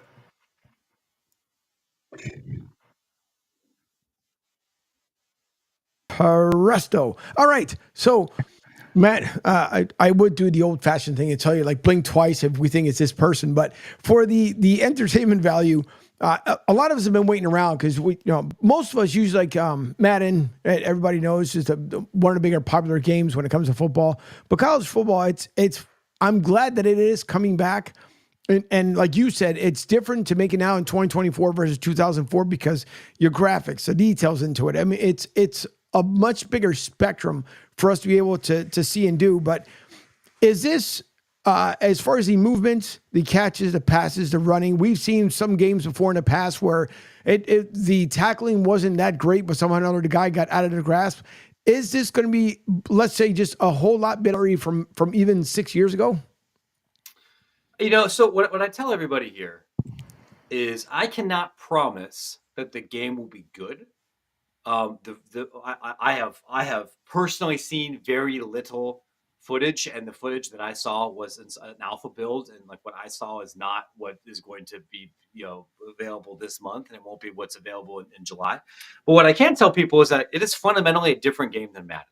So if you regularly play Madden, and if you like Madden or if you dislike Madden, and a lot of people on the internet love to complain about Madden, this game will be good or bad on its own merits, good or bad for completely different reasons Right. than Madden. Physics-based collision and animations in a high-level sports game, whether that's hockey or football or anything else, are really difficult to do. And I think it's pretty fair to say that there will be some level of bugs because literally every computer game, every video game has some level of bugs. But I feel comfortable telling people and attaching my name to the idea that this you will be able to tell that this was a higher budget, more technologically advanced college football game that will not have the same flaws, gameplay wise, that matters. that's a couple more things, and then we'll let you go, Matt. My favorite glitch of all time, Matt Prater shrunk as he was kicking for the Lions and then floated to the top of Ford Field, floated to the ceiling. That was one of my favorite glitches of all time. Who is doing the play-by-play in color for this? Can you reveal that? Yeah, I mean, it's the College Game Day crew are okay. the main people. Yep. Right? Herb Street, That's what I Fowler. thought. Yep. Yeah, there's a few other, I think, less household name ESPN folks. Some of them are going to be doing some studio work. There are multiple broadcast crews, but to the best of my knowledge, I think these are all ESPN talent folks. Yeah. EA has not specifically confirmed that, nor has ESPN when I've asked them. Historically, ESPN has had an exclusive license for play-by-play, and I have to think if Fox or CBS was involved, one of them would have leaked something at this point. So Kirk Herbstreit and doing color, and then whoever. Matt, thanks so much. Anything else I can plug for you? You're at extrapointsmb.com. Amazing stuff, and love to do this again in the very near future. Anything else you need to plug on this program for our audience and getting some positive, great response for you? Sure. What I tell folks is I'm happy to talk about the video game. I've been probably near the forefront of coverage about this project for a couple of years, but my beat is to cover business, policy, and off-the-field stories in college athletics. This is a newsletter that's read by almost every conference commissioner. It's read by athletic directors, NIL collective operators, agents, shoe industry people, a lot of industry leaders throughout college sports, as well as regular fans. So if you're following along and you're going like, all I hear about are these lawsuit settlements and transfer portal and television markets, I don't understand what any of the hell this stuff means. If you want to try to get this, be informed about what's going on in language that you can understand, I think you would enjoy this newsletter. There is a free and a paid version. And you can find out more at extrapointsmb.com. Matt, you're the man. Really, really appreciate it. Great insight, and all the best. And I'm a Miami Hurricane guy, but may we meet in the championship game next year, hopefully. Yeah, we'll see. One of these years, eventually, all those high profile transfers are going to work out. I'm not holding my breath for this year, but eventually, it's bound to happen. Thanks, Absolutely. guys. All right, Matt. Take care. Thanks a lot. Appreciate it. Matt Brown there from extrapointsmb.com. Good stuff, Angel. He's amazing. His webpage is unbelievable, and I love the fact that he doesn't do what everybody else is doing, and he does strictly the business side of the sport. He's got stuff in there like even non-lawyers should start caring about House versus NCAA, conference realignment, more whack defections coming. What is the state of college hockey with Neil Wright? There's a whole bunch of stuff in addition to all the video game stuff that he writes about. It really is good stuff. Yep, it is. It definitely is. And it's something I think everybody, you always look for different forms of entertainment and opinions. Just scrolling through it when he was on, there's a lot of good articles in here. Oh, absolutely. No question about it. Again, updating my poll from earlier today at PShep 326. Which team playing tonight has the best chance to force a Game 7? 166 votes so far. 43.4% say the Toronto Maple Leafs. 37.3% say the Philadelphia 76ers. 19.3% say the Milwaukee Bucks. So there you have it. I'm just fascinated by tonight's games. Only hockey game is my Bruins at Toronto. They can close out Toronto by winning the series 4-2. That's at 8 o'clock on TBS. Otherwise, it'll be a Game 7 on Friday night or on Saturday. In the NBA, as we said, it's Milwaukee and Indiana, 6:30. Note the start time, 6:30 p.m. TNT. Pacers leading their 3-2. And then the big one, 9 o'clock on TNT. Chuck's going to be up late tonight again. Knicks at Philadelphia, with the Knicks leading that series 3-2. Now, I'm assuming, Angel, in between 8,000 things that you're doing, you will have time to watch this basketball game tonight. Oh, yeah. No matter what. I'll be juggling 2 laptops, a desktop, and everything else. And I'll be watching the game. So yeah, it's going to be extremely, extremely busy, but I can't wait for 9 o'clock. And no Martinez and Defo Unscripted today because you got too many meetings going on. So, but you will be back on Friday, correct? Yes, we'll be back tomorrow. And then in the 11 o'clock hour, we're going to have Sean Williams from the Orlando Predators as we talk about the loss that should have been a win last week, but it was at the nail biter at the very end, starting at overtime. And then getting prepared for this week as it is the home opener in Orlando. Tickets are still available at OrlandoPretorsFootball.com. You guys can get your tickets. It's going to be a fantastic event. 3 superstars getting ready to sing for you at halftime and postgame show. And later on this evening, one of the superstars, Sirena Alvarez, will be with me later on as we get into a major conversation about her life, what she does, and then how much she's looking forward to performing up there at the postgame show. That's fantastic. That's awesome. And you're playing the team from Odessa, which is don't know if you've ever watched the show Friday Night Lights. That is one of the main cities/towns that the book by H.G. Bissinger and then the television show focused on. The Odessa, what's their they got a long nickname. I'll tell you back here in a second. I was answering. No, don't worry about it. Anyway, so look, that's awesome, Angel. Of course, the new Spanish play-by-play voice for the Orlando Predators in the Arena Football League. Rick says 76ers win at the buzzer. Yeah, you take that. They're favored by 3. That means the Knicks cover. The West Texas Desert Hawks. That's right. West Texas Desert Hawks. Yes. Yes. And also congratulations down here in Southwest Florida to the Florida Everblades. They blanked Jacksonville yesterday 4-0 on the road.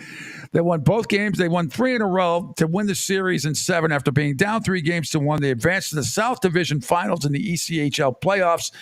Blades are the 2-time defending Kelly Cup champions, and they will play the other team from Orlando, who I also think might be playing in that arena. I can't remember if they do. They might. Yeah. The Orlando Solar Bears. Yeah. So they do. Gas Pump Guy says, great show as usual. Have a great day, my friends, and be safe. Appreciate Gas Pump Guy. No, when we were there, the funny thing was they were getting the field ready, which was still wet as far as the paint. Everything else was dried up. But you could feel the cool air. So they're going to leave. They're leaving the ice pretty much like where it is, and then there's like a crazy like thick mat type deal, and then there's another mat, and then there's a field, which is nice though because they made the field feel like a pillow. That's great. That's great. And the series with the Everblades will open up here in Southwest Florida at Hertz Arena in Estero tomorrow night, 7:30. Puck will drop at 7:30 tomorrow night. On Saturday night, also here in Southwest Florida, puck will drop at 7 p.m. And then I will either have head coach Brad Ralph on with me tomorrow, a player, or Chris Palin, exec in the front office. Somebody will be on with me, but I know the tickets go on sale today, and I guarantee it's going to be sold out. Standing room only. All these games. So just get ready. They are unbelievable. 2-time. I mean, they're going for 3 in a row, and to be down 3-1, and then have to go win the last 2 on the road. Just amazing stuff. Amazing stuff. So, all right, there you have it. What else is going on? What else you got going on today? Anything else? Is this all? This wasn't enough. I have a conversation, a 2-part of many parts with BJ Daniels at USF. So I have that coming up later on, and that will be put together sometime throughout the end of the weekend. But him and I are having a conversation again today, which will be a lot of fun. It was a great time with BJ Daniels the first time around. For those who don't know, he was the Super Bowl champion from the Seattle Seahawks. He was under Russell Wilson when he played back in the day with Pete Carroll and everybody else. So we'll get into that conversation. I'm trying to think what else is going on there. There's so much stuff. I swear my brain was on super overload. But what I was thinking too here is that for those who live here in, like the Tampa region over in Orlando, if I can make it happen, maybe not because I would be putting it in a very short window, but maybe the next home game, we'll do some type of trivia and give away 2 tickets to the future Orlando Predators game. Awesome. That is fantastic. I want to thank all my guests today. Patrick Gilroy, NBA insider, Mia O'Brien, the lovely and talented young lady from Jacksonville from 1010XL and Helmets and Heels show. And you just heard Matt Brown from extrapointsnb.com. Outstanding. I gave you some of the poll question results. It'll still be up for a while. Coming up tomorrow's show, Rick Horrow, who had a last-second meeting. Now, I find it very interesting that Stephen Ross turned down a $10 billion offer from the Miami Dolphins because Rick texted me yesterday afternoon and said he had some sort of emergency meeting. He's very tight with Stephen Ross. And I'm wondering if he was, we'll get this. I could be, I'm just guessing. I'm speculating, complete speculation. But I'm wondering if Rick has any inside information that he can share, some of it that he can share. We'll find out. I didn't want to say it, but I heard Gas Pump Guy was the one that was involved in it, so he might have $10 million lying around. Gas Pump Guy, yes, he spends billions of dollars every year, absolutely. So at 8:30, we'll have Rick Horrow tomorrow, sports business guru. 9:05, we'll have somebody from the Everblades, either Brad Ralph, the head coach, or a player, or executive Chris Palin. And 9:30,